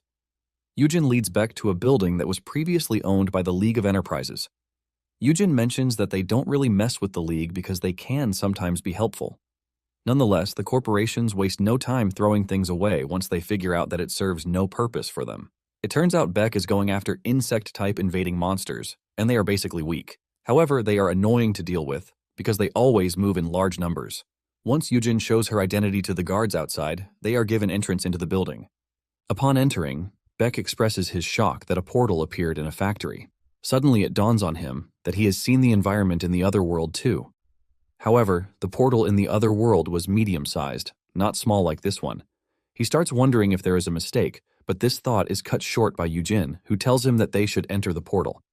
Just as they are about to enter, an annoying dude, Choi Hyung-chul, shows up. It turns out that Choi is an awakened who is affiliated with Gumshin Electronics. Yujin is surprised to see Choi, and she demands to know why he is at the factory. Choi claims that he has no idea because he is just as shocked that their missions are overlapping. This leaves Yujin surprised again because she remembers Choi giving the mission up. She asks him if he is plotting something, but Choi denies any form of foul play. Choi then turns to Beck, urging him to stop wasting his time at the bureau and just join the big corporation where there is life. Yujin doesn't take this lightly, and her reaction tells Choi to back off. He tells Yujin that he is leaving her to handle the mission by herself. After Choi leaves, Beck asks Yujin who Choi is, and she reveals that he was the first trainee agent that she worked with. Apparently, Choi has been spreading fake rumors about the bureau since he left the bureau after he got recruited by the League of Enterprises. Those who are watching are all shocked because this is the first time the bad relationship between Yujin and Choi would be properly dived into. Once they are done talking, Yujin suggests that they enter the portal. Unknown to them, Choi and his boys are waiting for them to enter before making a move, and it seems they have something sinister cooked up. As they are about to enter the portal, Yujin explains to Beck that the portal is the only way to get to the reverse planet. Just then, something unusual happens, and Yujin gets dragged into the portal. By the time Beck enters the portal, he realizes that he has been separated from Yujin. Before he knows it, a bunch of monsters have surrounded him, and Beck figures out that it would be better if he takes care of the monsters before he goes looking for Yujin. On the other hand, Yujin is trashing the monsters that have surrounded her. However, the monsters just keep on coming. Assessing the situation, she can see that there is something off. At the same time, she is worried about Beck. She has just finished taking down monsters and is still catching her breath when Choi suddenly appears behind her. Yujin reacts at the last minute, but she still gets cut in the stomach. Yujin manages to put some distance between herself and Choi while demanding to know what is going on with him. Choi smiles like a villain, telling Yujin that it is a secret mission. He urges Yujin not to judge him because he is only following orders. Before Yujin knows it, she realizes that she is already surrounded, and to make it worse, her wound is deep. Yujin then assesses the situation and immediately concludes that she needs to escape. Yujin then conjures a massive energy blast and sends it in the direction of one of the attackers. The dude manages to block the attack, but this gives Yujin the time to move past him. This results in a fierce chase in trying to catch Yujin. As she runs, she also makes sure to cook up counterattacks to slow Choi and his boys. This gives her enough distance to run ahead, and she soon finds a hole, which she immediately jumps into. Thanks to the hole, she is able to escape her assailants. On the other hand, Beck is treating the monsters like they are bugs. Even the viewers are left wondering how Beck is able to kill them so easily. Moments later, Beck sees Yujin's tracks, and with the way the tracks lay out, he figures out that something must have happened. Suddenly, he hears Yujin's voice in the distance, and he immediately makes a run toward her location. Beck arrives there to find her struggling with a monster. Beck swings into action and kills the monster, thus saving Yujin's life. Yujin falls out of the monster's grasp, but Beck is there to catch her just like Superman. Beck gently lays her on the ground, and he asks her if she is fine because she has wounds all over her. It immediately dawns on Beck that Yujin is pretty skilled, and there is no way she is losing to a bug. In addition, her wounds are too deep, which means there is something else at play. Beck then asks Yujin if Choi is the one responsible for what happened to her, and Yujin says yes. Yujin mentions that Choi and his men came right after the portal disaster. At the same time, the viewers believe that something is wrong because Choi's MO is an ambush. In addition, the mission appears to have come in too early, and Nayeon asks Sungchul if he thinks this is because of the AI. Sungchul then replies that the only conclusion that they can come to is that there is a hidden story, so he suggests that they continue watching. Back in the game, Yujin tells Beck that she managed to lose Choi and his team, but they might just come back any time. In addition, she is scared that she might give off their location if she uses her skill. Believing that she is a burden, she urges Beck to get out first, but Beck tells her to hide while he goes to take care of the traitors. Yujin disagrees with this, telling Beck that Choi is a veteran awakened, so he won't be able to deal with them on his own. Beck then replies that he will be fine because he has a plan. Moments later, Choi and his boys are cooking up a plan to track Yujin down when Choi senses a presence behind him. Choi immediately brandishes his weapon, ready to take down whoever it is. However, Beck screams out like a baby, telling him to wait. Choi then pulls back when he realizes that Beck is Yujin's junior. Beck then puts on a good act, telling Choi that he got separated from Yujin after using the portal. The viewers are impressed when they see Beck's crazy acting skills, and they know Choi is done for. Choi then moves closer to Beck to pat him on the shoulder while trying to get him to lower his guard. Once he is close enough to unleash his weapon, Choi makes his move, but before he can land his attack, Baek's dagger ends up in his chest. Baek's movement was so fast that Choi's heart was already punctured before he figured out what was happening. It isn't until Choi staggers backwards in pain that his other two comrades finally realize that Baek has done something crazy to him. Baek wastes no time retreating into the bushes, and one of them goes after him, while the other stays back to provide first aid for Choi. The dude chasing Baek soon gets lost with no idea where Baek is. Unknown to him, Baek is staring at him from a treetop, and before he knows it, Baek has landed behind him. He doesn't even get the chance to react before Baek turns his neck into a funnel. Back at the original location, the last guy on the team is trying everything in his power to get Choi back up. Just when it appears that he is making progress, Baek's dagger comes flying out of nowhere, and it impales Choi right on the spot again, ultimately killing him. The last guy frantically stands up, demanding to know where his comrade who chased Baek is. He soon gets his answer when Baek shows him his comrade's sword, which only means one thing, and this is the fact that his comrade is resting 6 feet under. Annoyed, the dude unleashes his power and conjures stone spikes at Baek. However, Baek dodges his attacks. The dude then comes up with another attack, Earth Wave, shaking up everything in its path. Baek makes a run for it, and he easily kicks down a tree to use it as a shield. When the bad guy sees this, he has no choice but to admit that Baek is a monster. The dude then unleashes another deadly attack. Baek manages to dodge the first 2 strikes, but he fails to dodge everything, and he gets cut under his arm. Seeing just how dangerous the dude is, Baek goes on the offensive and he dashes toward the bad guy. Desperate to keep Baek away, the dude starts unleashing a ton of barriers to keep him away. However, Baek cuts everything down as he closes in on the dude. Before he knows it, Baek reaches him and slices his neck in an X shape. The last thing the dude says before dying is the word impossible because he can't understand how Baek was able to easily take him down.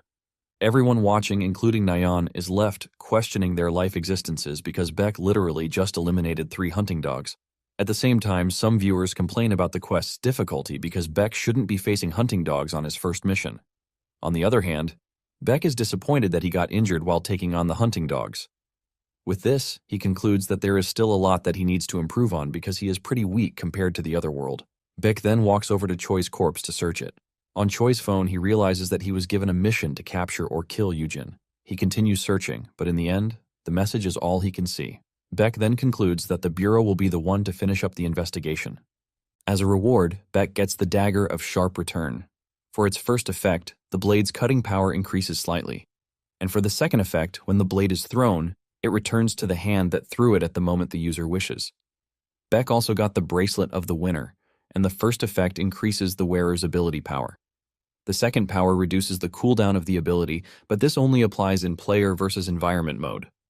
Lastly, there is the Hermit's Necklace, and for the first effect, it can use shadow storage. The second effect can always put equipment items in the storage at any time, and this also applies only in PvE mode. Baek is impressed that he can already see the item's effects because in the other world, it was through multiple trials and runs. Baek then stores the items and realizes that he has to clear out the inverted world before Yujin's injuries get even worse. Meanwhile, Yujin found herself in front of a giant, scary monster called the Emperor Scorpion. Instead of getting scared, Yujin is thankful that the scorpion showed up at her place because she believes Baek would have died if he encountered the monster. Yujin then concludes that she has to take care of the monster on her own, and she cooks up a seemingly powerful attack. Before she even lands her attack, the scorpion crashes in front of her, shocking her. It isn't until she hears Baek's voice asking her if she is fine that she finally understands what is going on. She looks up to see Baek standing on top of the monster with his sword pushed into the monster's head. The chat goes wild as they commend Baek for saving Yujin on time. In addition, the viewers are impressed that Yujin stood up to an Emperor Scorpion even in her bad state. Just then, everything starts coming down, and it dawns on Yujin that Baek actually killed Choi and his men, and then cleared the inverted world. Baek then tells Yujin to hop on his back so that they can quickly exit before things get worse. Sungshul mentions that the two have to escape before they are swept away with the collapsing world. With Yujin on his back, Baek still manages to make it to the portal to return to the game world. After the meeting, Kim debriefs Baek, and he learns about the ambush. Kim is pissed that the corporations crossed the line, and he asks Baek what happened to Choi and his men. Baek casually answers that he already killed them, shocking Kim. Instead of asking how he was able to do this, he just moved past it, and Baek handed over Choi's phone. Kim thanks Baek for his help, and he tells him to go take a rest, while the Bureau takes care of the rest. Just as Baek is about to leave, Kim notices the bloodlust, and he urges him to calm down because he is still going to get another chance. With his mission complete, the system awards Baek another skill point, and he is asked to choose his second key element. Nayeon is commending her viewers for their support when she suddenly gets the notification that Anonymous62 has privately donated 3 million won with a message telling Beck that he has passed the first test. The message continues, telling Beck that there is a special mission for him. Nayeon immediately contacts Beck to let him know that Anonymous62 sent 3 million won with a message attached to it. In the message, Anonymous62 tells Beck that he has a special mission for him, but he has to finish his stream first. Beck thanks Nayeon for her help and suggests that they continue the stream. Sungchul then asks Nayeon why she appears distracted, but Nayeon replies that it is nothing. She is surprised that Sungchul can't see the message and donation, but she figures out that he can't since it's an anonymous donation. Nayeon then decides to just continue the stream, and she excitedly tells the viewers that it is time to move to PvP. And for the day's PvP, they choose Warfare. It is a team game of 5 versus 5, and the first to get 2 wins will win the match. The viewers are not really on board with Warfare because they believe it is boring. Nayeon is not surprised that the viewers are opposing this, but she is pretty sure that they are all going to change their minds once they watch the match. Moments later, Beck finds a match in the PvP battle mode with the escort theme. He meets up with his teammates and they have been designated for attack. Apparently the attack team has to push the payload to the destination, while the defense team tries to stop them. Nayeon expresses her excitement about the whole thing because she wants to see how Beck is going to perform in the new game mode. Just then, the first round starts, and surprisingly, Beck backs off from the payload. This shocks Sungchul, and Nayeon mentions that he is probably going for the flanking play. Sungchul replies that people generally stay close to the payload, but it is not a bad choice if one has the skills to back up their tactics. Nonetheless, Sungchul believes that it is not easy to stop 5 people solo. Momentarily, Beck makes his move, and he dashes toward the defense team, shocking the viewers. Before the defense team even knows what is happening, Beck has descended upon them. The first dude gets taken down with a dagger, immediately sending a wave of panic among the others. Before they can react, Beck has taken down the second dude. In no time, Beck finishes off the rest of the defense team, single-handedly winning the match for his teammates. When his teammates see this, they are all shocked because it all happened so fast. Some viewers believe that his teammates should be angry because they didn't get to do anything, while some believe that they should be glad that they got carried. Even Nayeon is surprised at just how impressive everything turns out to be. Sungchul mentions that Beck was faster than usual, and he believes that he has somewhere to be, or something to do. After this, Beck plays 3 other modes, which are Deathmatch, Control, and Flashpoint. Throughout the 3 modes, no one had what it took to actually stop him. He blitzed past everyone, rendering them totally useless. After he is done, Anonymous62 donates another 3 million won again, telling him what his special mission is. Apparently, he is to open a new system in the game by progressing in the game. Nayeon's brain almost fries when she realizes that Anonymous just dropped another 3 million won. Nayeon then asks Beck if they should use the money to do a viewer event and a dinner party, but Beck doesn't care about all that. All he cares about is what Anonymous62 wanted him to do. Beck figures out that by progressing with the game, he has to continue with all the game modes. Even though he is frustrated, he has no choice but to just do what Anonymous62 wants at that point. Some days later, which is the 3rd day of the stream, Beck reports to the training facility of the Bureau. He had gotten a message from Yujin telling him to show up because she wants to introduce him to his new trainer, since she is currently unavailable thanks to her injuries. When the viewers hear this, they start debating who the substitute is going to be. Some believe that it might be Kim Chul, but others disagree because they know that Kim Chul is currently busy. Just then, Yujin shows up and she offers her greetings. After they are done with their shenanigans, the substitute appears on the scene. She turns out to be a hot chick who introduces herself as Kim Hana. The viewers go wild when they see this because Kim Hana is really a beauty to behold, and they all wish that they were in Beck's shoes. It turns out that Beck also knows who Kim Hana is. In the other world, Kim Chul is the only one who surpasses her when it comes to speed. She's basically second in power at the Dimensional Management Bureau. Beck admits that things got pretty dangerous for him when he met her as an enemy in the other world. After Yujin is done introducing the two, she dashes out of there, leaving them to catch up. With Yujin's departure, Hana asks Beck if he prefers the long sword or the short sword, and he replies that he can use both. Upon hearing this, Hana decides to test Beck's skill level. She asks him if he is up for a duel, and the viewers almost go crazy when they hear this, since it has never happened like that before. Basically, not all players use the sword, and Sungchul mentions that this only happened because Beck is the main character. Even the chat is going wild because most players are skill users, and they just conclude that the whole AI thing is insane. Apparently, they believe that the AI would have limits even if it is supposed to be a fully responsive AI, but this is something that is completely different from the plot of the other users. They start wondering if the plot changes thanks to the actions of the player, just like how it happens in reality. While they are all bickering among themselves, Beck and Hana are preparing to go head-to-head.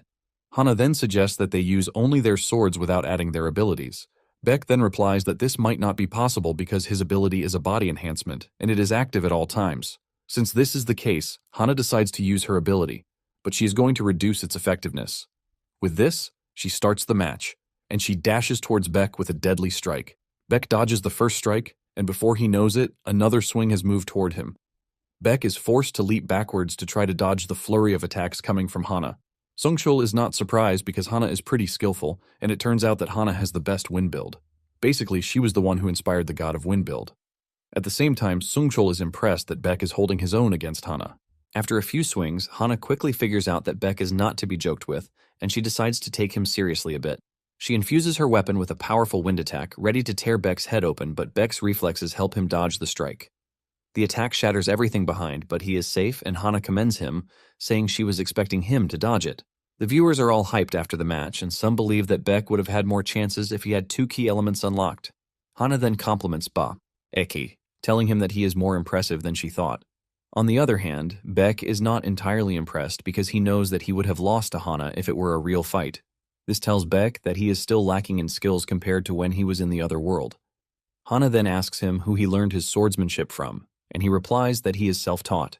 This impresses Hana because she wasn't expecting Beck to be this impressive without a master. Hana then tells Beck to follow him because she has something to show him. Momentarily, they arrive at the armory of the Dimensional Management Bureau. They are welcomed by the team leader of support and assistance, Kim Hyunwoo. Hana tells Hyunwoo that Beck is there to choose a weapon because there is no essence of him using weapons with no abilities. Hyunwoo urges Beck to choose wisely among the hundreds of weapons present in the room, and he takes his leave. Hana also tells Beck to take his time while picking out a weapon. After looking around for a bit, Beck doesn't see what captivates him until he runs into a weapon, which he thinks is a bit okay. This weapon is the Vampiric Spear Dragos. For its first effect, it increases the cutting power of the spear blade, and the second effect absorbs the blood on the blade to heal the wielder. And for the third effect, it obtains control over blood. Beck is about to make his choice when his eye catches something.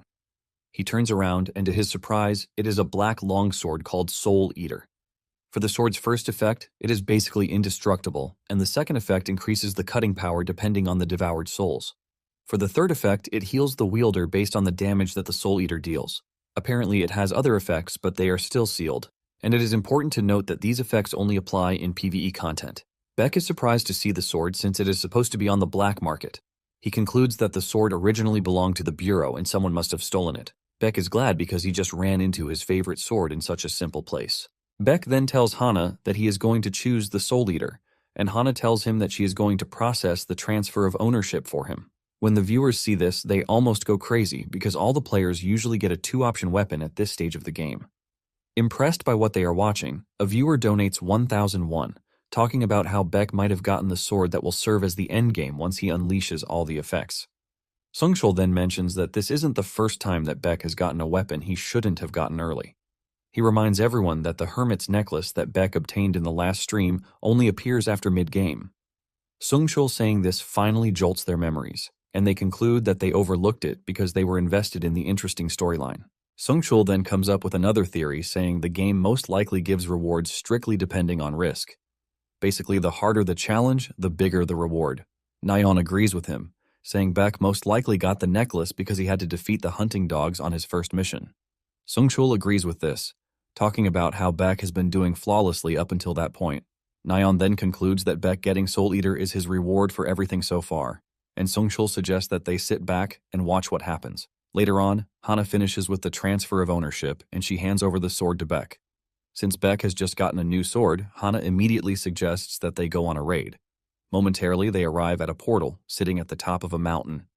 Basically, this is a portal where they are going to encounter wolf-type monsters, but they are still considered E to F rank monsters. Upon entering the portal, Hana lets Beck know that the monsters will be swarming them very soon. Even though the monsters are trickier to deal with, he is not worried because anything under B rank poses no threat to him. Since the monsters are going to come to them, Beck believes that it saves them the worry of searching for them instead. Hana then tells him that she is going to stay back and watch from the rear, but she is only going to intervene if things are about to go south. Beck then summons Soul Eater from the storage space, and just as expected, the wolves show up.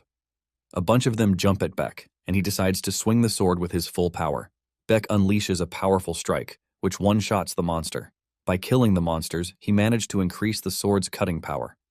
Nayeon is impressed at how Beck is able to swing such a huge sword with precision.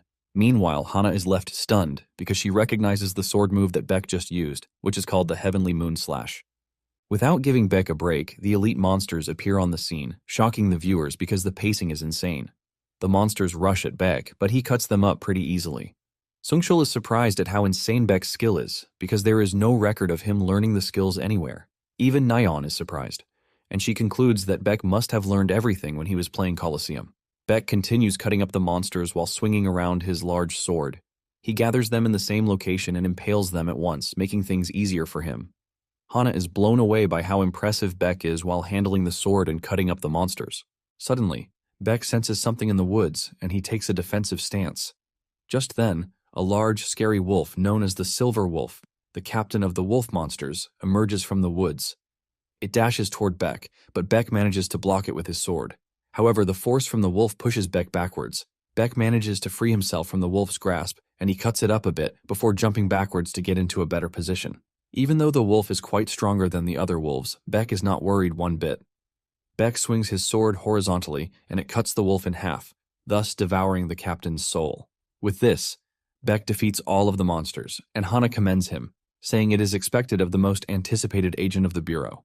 Hana then mentions that she was already planning to intervene because the wolf's difficulty is greater than the actual difficulty. Nayeon agrees with this because the mission was stated to be an E or F rank difficulty, but in the end, it turned out to be a B rank difficulty. Sungshul then comes up with another of his theories, saying the difficulty might be affected by the player's past actions. Just then, it dawns on them that the inverted world is not closing even though Beck has cleared the monsters. Hana tells Beck that they are currently encountering an abnormal phenomenon, and she suggests that they figure out the root cause of the abnormality. Momentarily, the two find an egg sitting in the middle of nowhere. Suddenly, the egg emits a bright light, and it starts to crack. Hana urges Beck to get ready because they can never predict what will emerge from the egg. Surprisingly, a puppy emerges from the egg, leaving everyone questioning what just happened because it has never happened before. The puppy walks up to Beck, and Hana talks about how abnormal it is that an otherworldly creature is not hostile toward humans. Beck asks if they should kill it, and even though it is the standard procedure, Hana suggests that they take it back to the lab because it looks cute. Beck agrees, and he grabs the puppy. The moment he does this, the inverted world starts to collapse and the two immediately leave. At the lab located in the headquarters, the scientist expresses their shock and confusion because this is the first time they have witnessed something like this. The head scientist comes up with a theory, saying the puppy might have been summoned by an ability. Hana then tells him that neither she nor Beck has the ability to do this. The scientist clears the air, saying the summoning must have happened from the inverted world and not the action from the two of them. Nonetheless, he promises that they are going to thoroughly investigate the case. Hana then asks the dude if the Bureau will be the one to protect the puppy, and this is when the scientist reveals something shocking.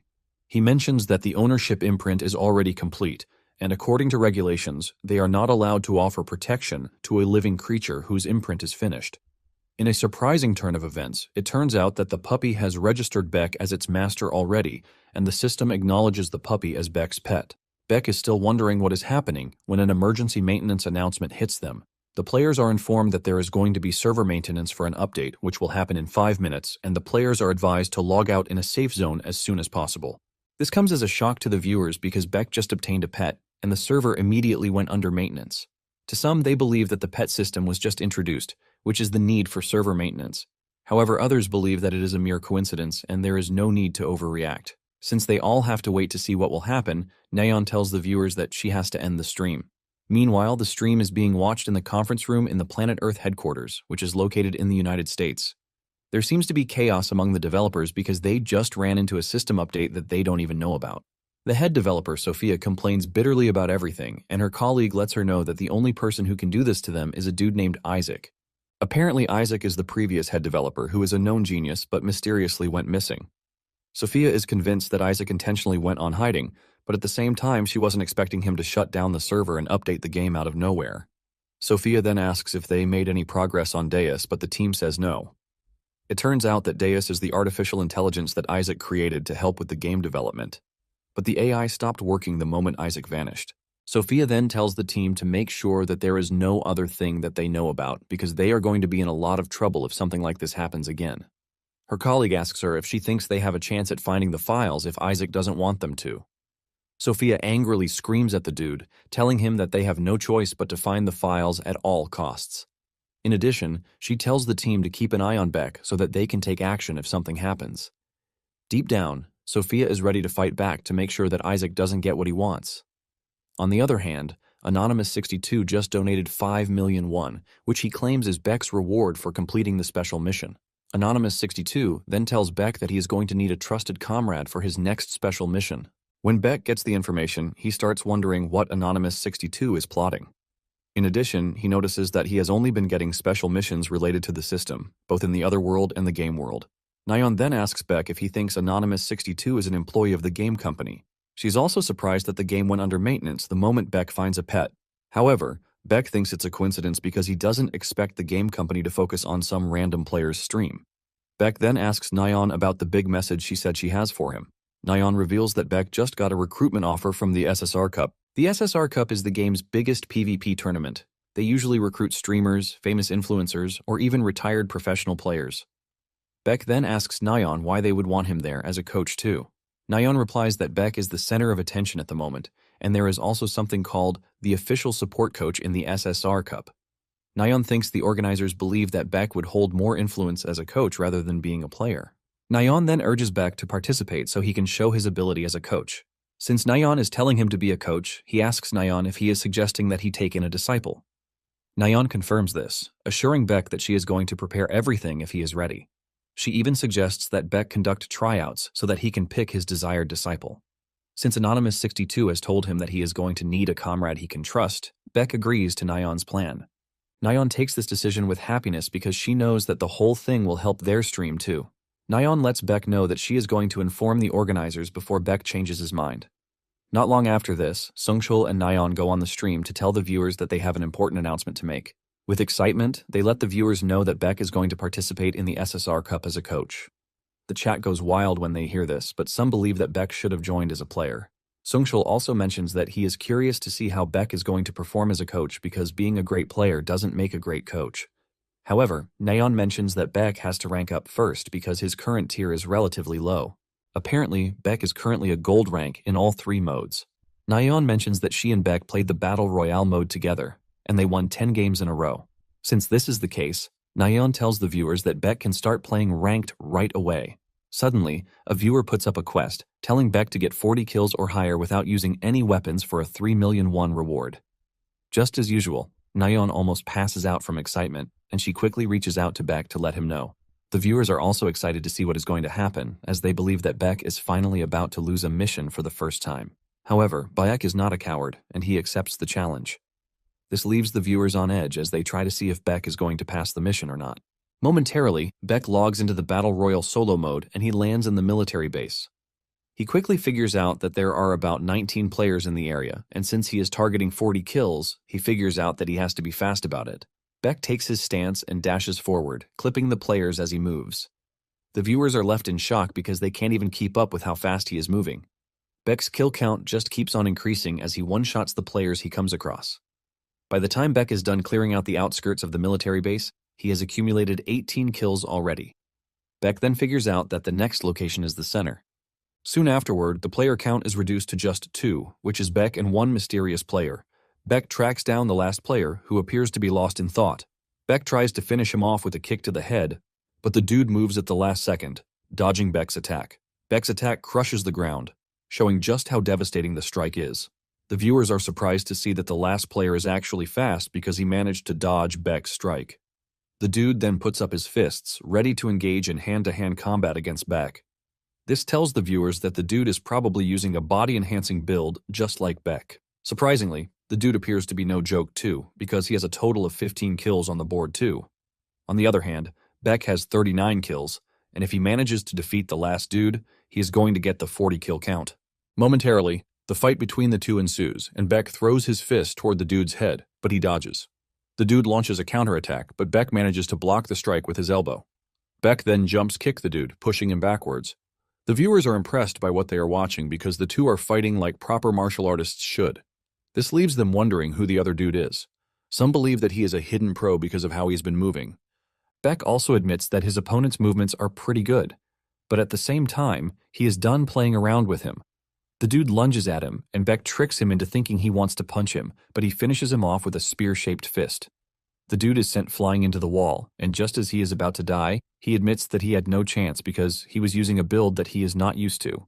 Nonetheless, he tells Beck that it was fun playing with him, assuring him that they are going to have a proper fight next time.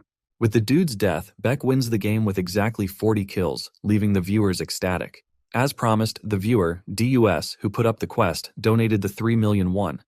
With this momentum, Beck went on a 98-game winning streak on the stream to reach the master tier in all of the modes.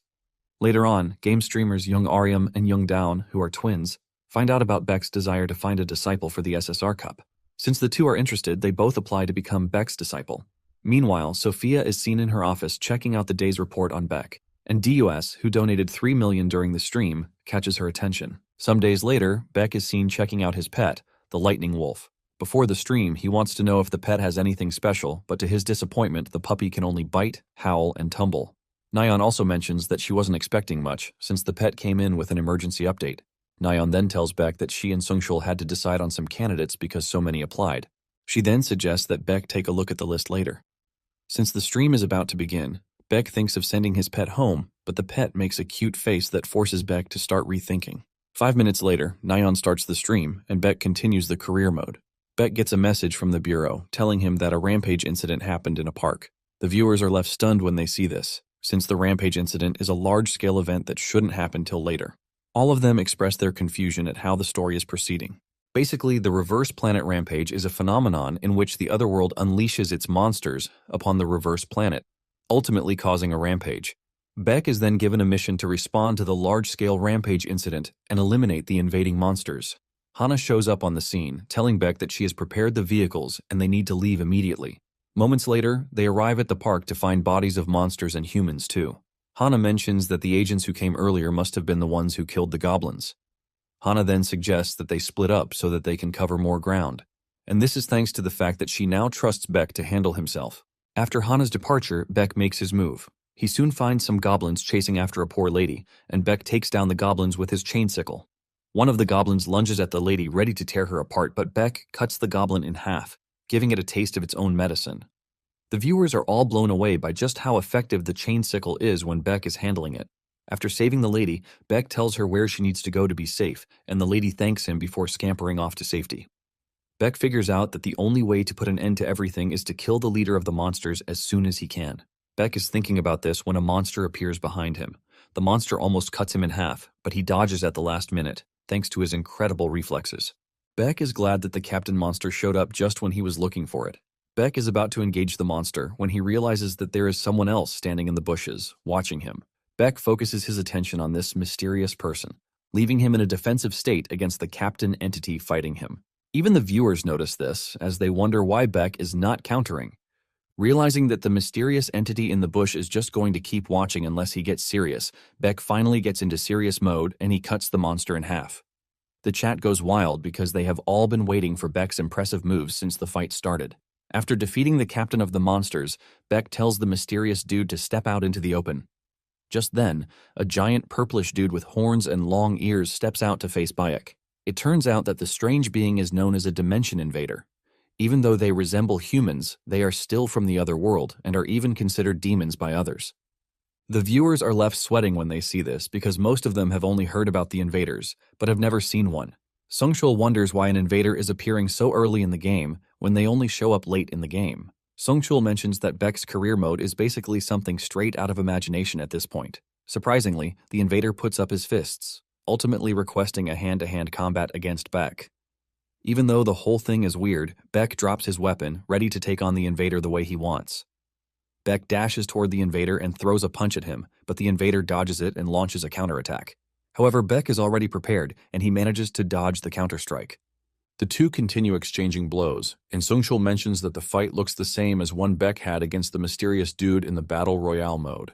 One of those in chat agrees, but says bare-knuckle fights all look the same. However, it remains a mystery why the invader is good at close combat fights. On the other hand, Beck has figured out something interesting, and this is the fact that the invader is actually imitating his movements. Beck remembers that there was an Etinel that was modeled after him in the other world, and it was the Etinel's mission to kill him for destroying the research facility. Even though the invader is imitating his movements, Beck still thinks the dude is no match for him. Beck grabs the invader's head and slams him into the ground. Beck then finishes him off with several punches to the head. Beck figures out that there is someone who is doing the same thing as the lab back in the other world, leaving him to wonder who it could be. Beck wonders if it is the League of Enterprises or someone from the invaders. Suddenly, it dawns on him that the invader had actually imitated him from the PvP battle, which ultimately means the person behind everything is someone who can be involved in the game system. This leaves him wondering if it can be the mysterious Anonymous 62. Moments later, Hana shows up on the scene, asking Beck if he is done clearing the surrounding area, and Beck says yes. The viewers are not surprised because Hana is supposed to show up late. Hana is surprised when she finds out that Beck has defeated a captain entity and an invader. Hana then contacts the headquarters, telling them to send the cleanup team because they have an invader corpse on site. She also tells them to make sure that there are no other invaders in the area. Hana then commends Beck for doing a good job, talking about how confident she is that she can trust him. Hana then suggests that they head back to the headquarters once the cleanup team shows up on site. With this, Beck completes the mission, and he is given one ability point as usual. Upon arriving at the headquarters, Kim Chol calls Beck to talk to him about the invader that he ran into. Apparently, they have carried out an investigation on the invader, and it appears to be completely different from the ones they have seen so far. Kim Chol lets Beck know that their conclusion is that it is a totally different species from the others. Kim Chol then asks Beck if there is anything different that he noticed during his encounter with the invader. Beck lets Kim Chol know that the invader tried to imitate him, and this shocks Kim Chol. The chat is also surprised to hear this, but they are more concerned with the fact that Kim Chol's reaction is over the top. Sung Chol then mentions that the invader's actions might mean something more serious than they thought. One of the viewers came up with the theory that the whole thing might probably lead to another story. Kim Chol then tells Beck that there has never been a single time that an invader tried to imitate a human in the past. Kim Chol mentions that they might be in trouble because there will be no way to stop the invaders from invading the planet if they are able to imitate humans. Beck realizes that Chol is right because they are going to bring immeasurable chaos upon society. In addition, he is worried that the League of Societies will cooperate with the invaders as long as it profits them. Kim Chol then tells Beck that he did a great job by stopping another catastrophe before it happened. Because of this, Kim Chol gives Beck a box, telling him that he is more than qualified to have it. After stepping out of Kim Chol's office, he runs into Yujin and Hana while still holding the box in his hand. Yujin reveals that she came over to congratulate Beck because the box in his hand contains an agent's official badge. Yujin mentions that it is a senior's duty to pin the badge on their juniors. However, Yujin is still all bandaged up, and Hana takes up the responsibility instead. Hana then picks the badge and she pins it to Beck's collar while congratulating him on the new milestone. Yujin then tells him that the moment he becomes an agent, he gets a lot more authority, but there is something he should know. Apparently, the authority to go solo gives him the opportunity to go on missions of his choice without having to go through all the complex procedures. Yujin is disappointed that Beck would have to start going to missions solo when they have only gone on one mission together. Hana teases Yujin, reminding her that she got injured on the said mission. Nonetheless, Yujin tells Beck to always call her in case he needs her help, because it is not a must that he go on solo missions by himself. Beck thanks the two for their help, and Yujin asks him what he plans to do with his new authority. Just then, Nayeon cuts the stream, telling the viewers that they are going to end the stream because Sungchul has somewhere important he has to be. In addition, Nayeon lets them know that there is a special announcement. She mentions that the audition for Beck's discipleship is going to open very soon, and she has decided to name it Superstar. The viewers waste no time roasting her in the chat, telling her that the name sounds horrible. To know the applicants, Nayeon tells the viewers to look forward to the next stream. Some days later, the Superstar's audition is prepared to go live. Among the applicants are the twins, Aryam and Dawn. The room is filled with big streamers and even small streamers, revealing that they were not sentimental in picking their candidates. Apparently, there is a clickbait streamer, Blue Whale, among the applicants, and Nayeon was the one who intentionally picked him because he wants to mess him up. Once everything is ready, Nayeon and Sungchul start the stream. The viewers are impressed by the new background, which is all thanks to the audition. Nayeon mentions that they are using the outdoor studio because they want to accommodate a large number of people. After Nayeon is done with her yapping, she calls out Beck, and the viewers are blown away because Beck looks so good in a suit. However, his face is covered under a mask, which the majority want him to remove. Before the audition, Beck had asked Nayeon what kind of content requires teammates in the game. Nayeon then replies that the game mode that requires a party is Raid. This is one of the biggest modes in Reverse Planet, and unlike the story mode where one has to defeat a single strong entity, one is required to go through tricky gimmicks, which is why a party is required. And for the reward, it is received only once a week. Now that Beck is present in front of the applicants, he tells them that to become his student, they have to follow everything he says. He lets them know that they are free to leave if they can't do this. In addition, he assures them that they might be disqualified even if they pass the audition, as long as they fail to follow his instructions. However, he assures them that they are going to reach the master tier as long as they are willing to learn. Just then, Blue Whale cuts in, reminding Beck that he is also master tier and he should prove himself first. Beck agrees that the dude made a good point, and he suggests that the 12 of them fight him all at once.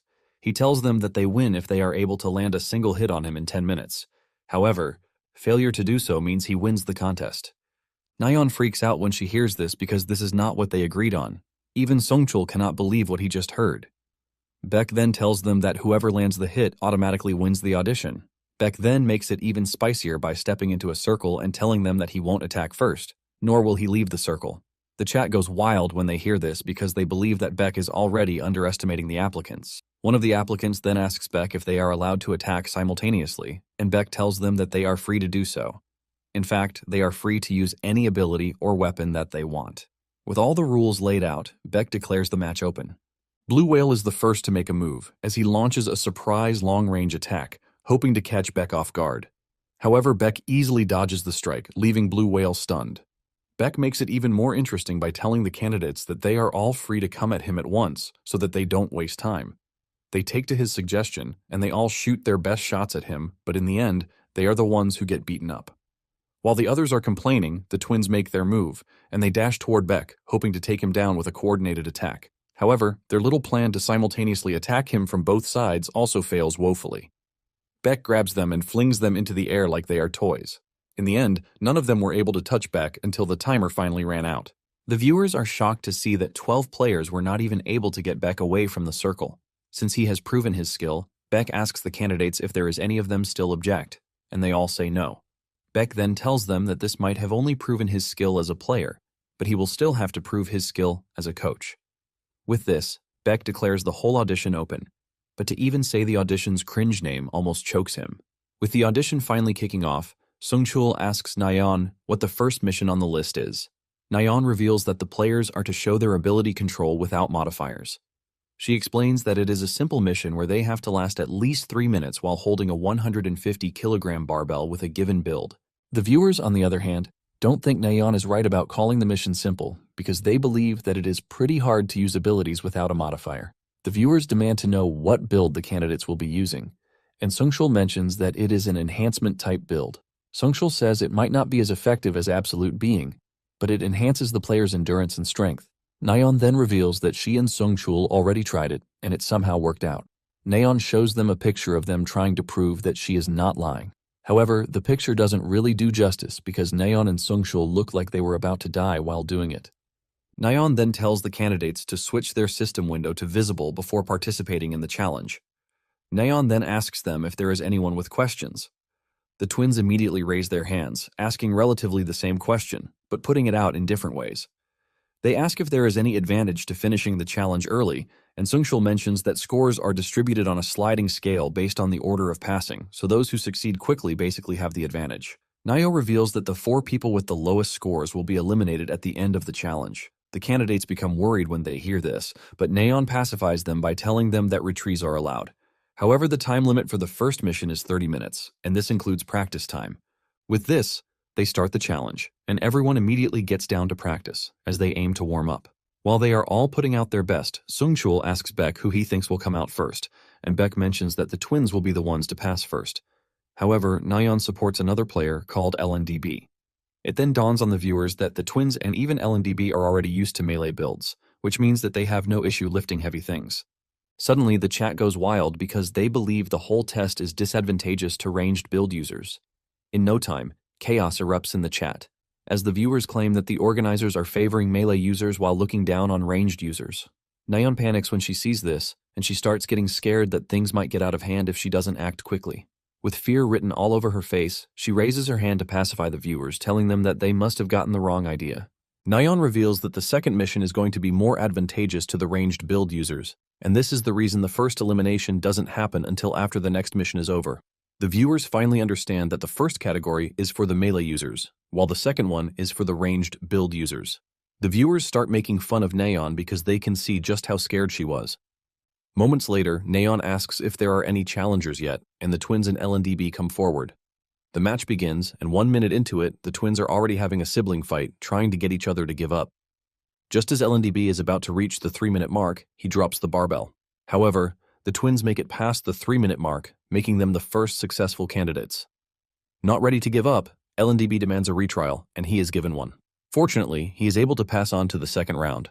Meanwhile, Blue Whale is worried that he might get eliminated if he doesn't act soon. He also knows that he is going to suffer a lot of backlash if he doesn't make it to the top 4 after all the rage bait that he has done on his social media page. Just then, the 4th successful candidate is announced, and Blue Whale uses this to kick his plan into motion. Once he is ready, Blue Whale raises his hand to face the challenge. Nyan then tells him to change his system window to visible mode before coming up on the stage. With this, Blue Whale climbs to the stage and, without too much stress, he passes the 2-minute mark. The viewers start hailing him, talking about how they never knew he was talented. However, Beck looks like someone who is not impressed one bit, and this is probably because he has noticed something weird. Just then, Blue Whale passes the 3-minute mark, and just as he is about to step off the stage, Beck stops him, asking him what trick he thinks he is playing. Blue Whale acts dumb, and Beck lets him know that he is aware of the fact that he is on a modifier. The viewers are confused when they hear this because they can clearly see Blue Whale's window, which says he is at 0%. Nyan then asks Beck why he thinks Blue Whale is on a modifier. Beck then reveals that Blue Whale's movements from when he came up to when he held the barbell show that there were changes unique to a modifier system.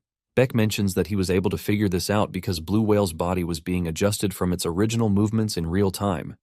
However, the viewers don't believe Beck because they believe he is on some crazy shit. Even Nyan is forced to whisper in his ear, telling him that there is going to be a big problem if it turns out that he is wrong. Beck replies that he knew what he saw. He then tells Blue Whale to show him his real modifier system instead of the fake one that is being displayed. Blue Whale confidently tells Beck that he can see his modifier on the screen. Blue Whale then tells Beck that everything is not going to end with an apology if it turns out that Beck is wrong. Beck then replies that if it turns out that he is wrong, he is going to apologize. And not only that, he also promises to quit streaming, and he even tells Blue Whale that he is free to take his streaming revenue. With all of these on the line, Beck tells Blue Whale to adjust his modifier system, leaving the dude in a precarious position. Blue Whale then tries messing around with the system, and when it doesn't display what he wants, he claims that it is lagging. Beck cuts him off, telling him that there is no need for further review because he has been disqualified. The viewers are all disappointed when they find out that Beck was right and Blue Whale was really a cheater. Pissed off that he got caught, Blue Whale angrily logs off while cursing the stream. The viewers make fun of him as he logs off, and they apologize to Beck for doubting him. After this, the audition continues, and just as expected, the second mission was centered on the users with ranged builds. This basically helps them to take the top spots in the second test. Those who were not able to make the cutoff marks were disqualified, and they all bowed out in respect, promising to continue cheering for the stream, even though they are out already. Songchul then mentions that they are done with the individual missions, and what they are on to next is the team battle. Nyan mentions that after a 4-on-4 battle, they are going to split up the winning team into 2 and have them go against each other. This means that they are going to be picking a total of 2 candidates in the end. Nyan mentions that there are going to be teams A and B. Basically, the teams are balanced according to their scores on the individual mission. On Team A, they have all ranged users there, and the B team has melee users except for a shy girl, Shurya. For their first mission, they are required to defeat intermediate etnels in the field where they are standing. The team that defeats the most etnels will win the challenge, but they are also not allowed to leave their respective team's field.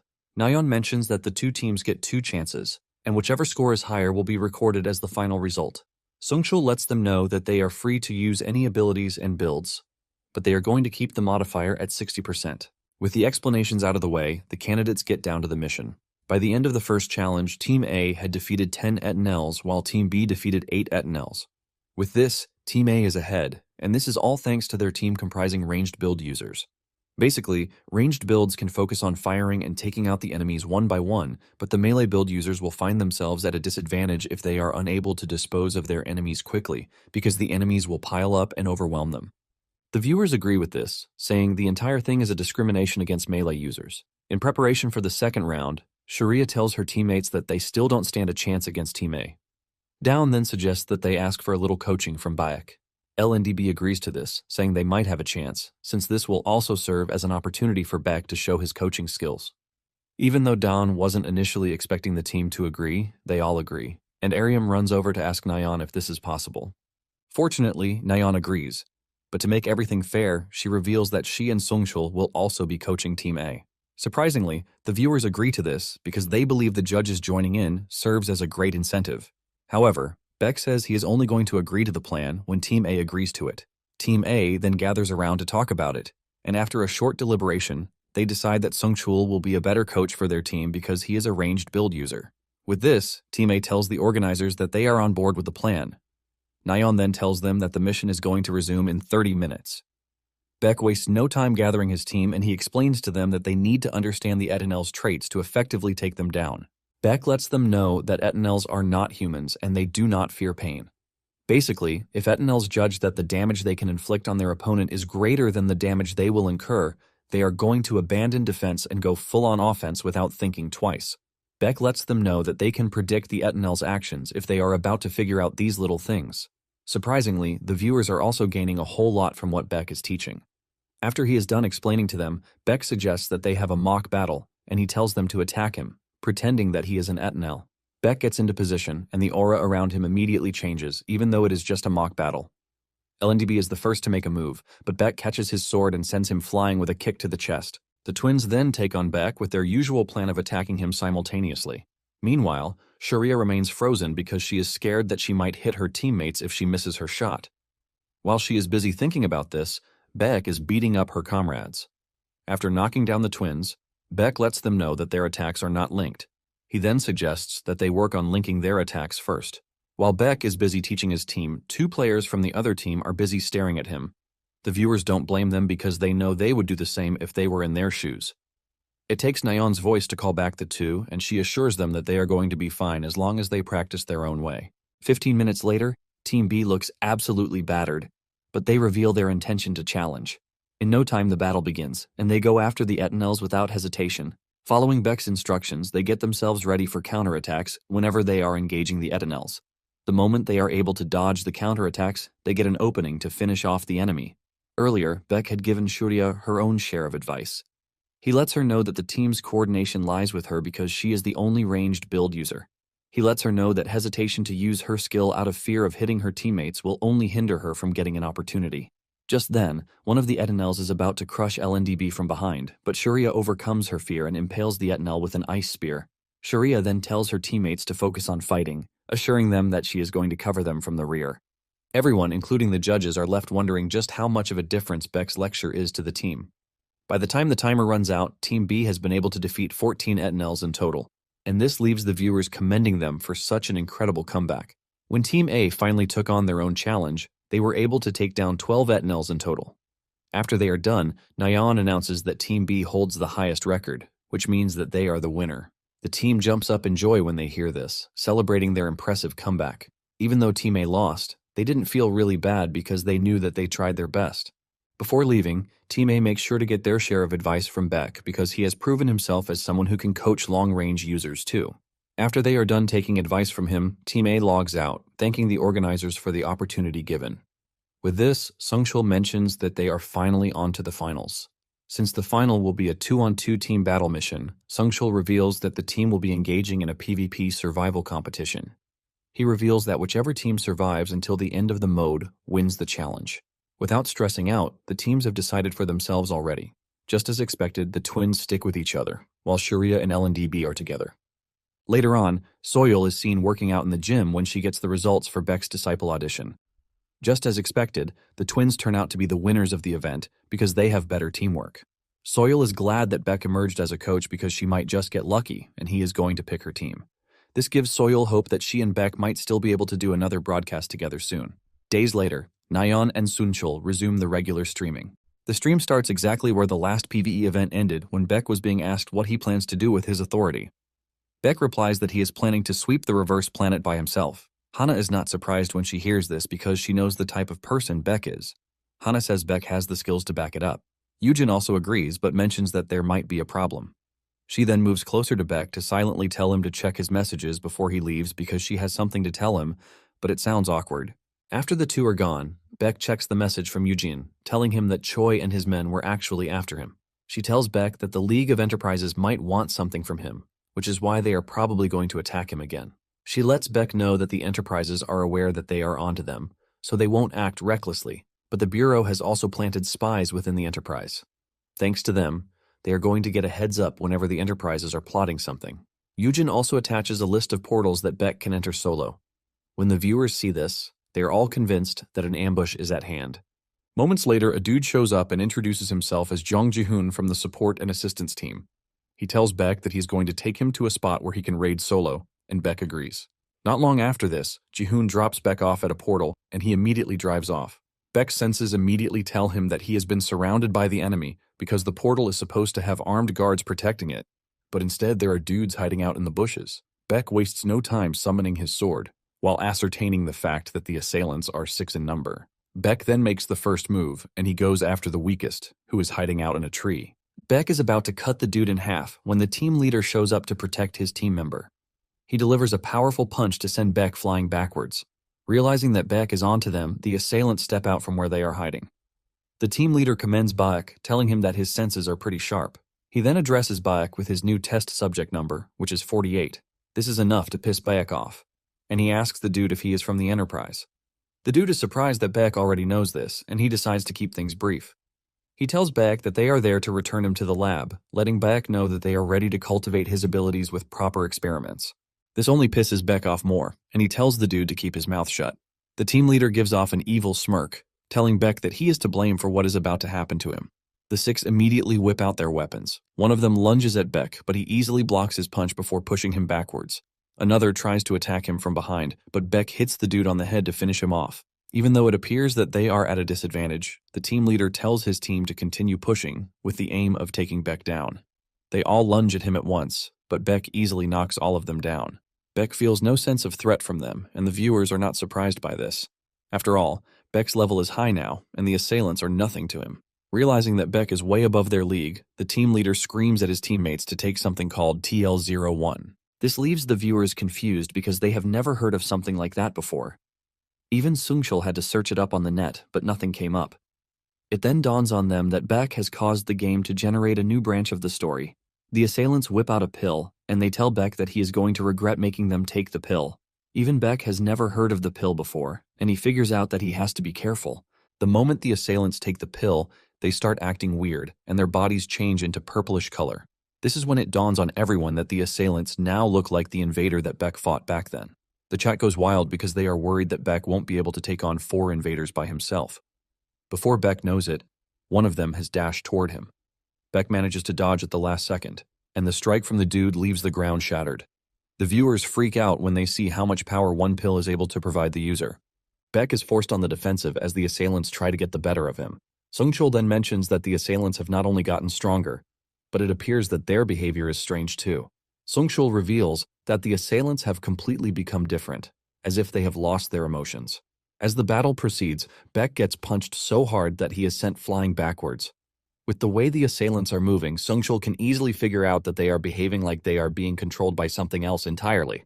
Beck realizes that things have gotten so much different because the 4 are now acting like invaders. Beck figures out that he has to end the battle as fast as he can so that he can conduct an investigation into what is happening. He dashes toward the 4, and one of them unleashes a wave of flame at him, but he cuts it down. The viewers are shocked by how fast and precisely Beck is because he is able to cut down flames too. As he progresses toward the enemies, they try to stop him by using stones, but Beck is on a rampage already. He easily cuts through everything thrown at him to continue moving forward.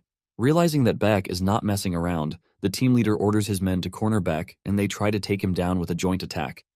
However, this is just useless against Beck, who delivers a precise cut to everything thrown at him. He cuts down their attacks while also taking them down. Beck leaves the team leader alive, and by the time he knows what is happening, Beck appears behind him. Beck knocks him down with a strike to the neck. The chat starts popping off about just how impressive Beck is because the assailants couldn't even touch him, even though they were juiced up. With the team leader incapacitated, Beck grabs him with the intention of questioning him. However, blood starts coming out of the dude's nose as he talks about how the drug isn't supposed to do this to them.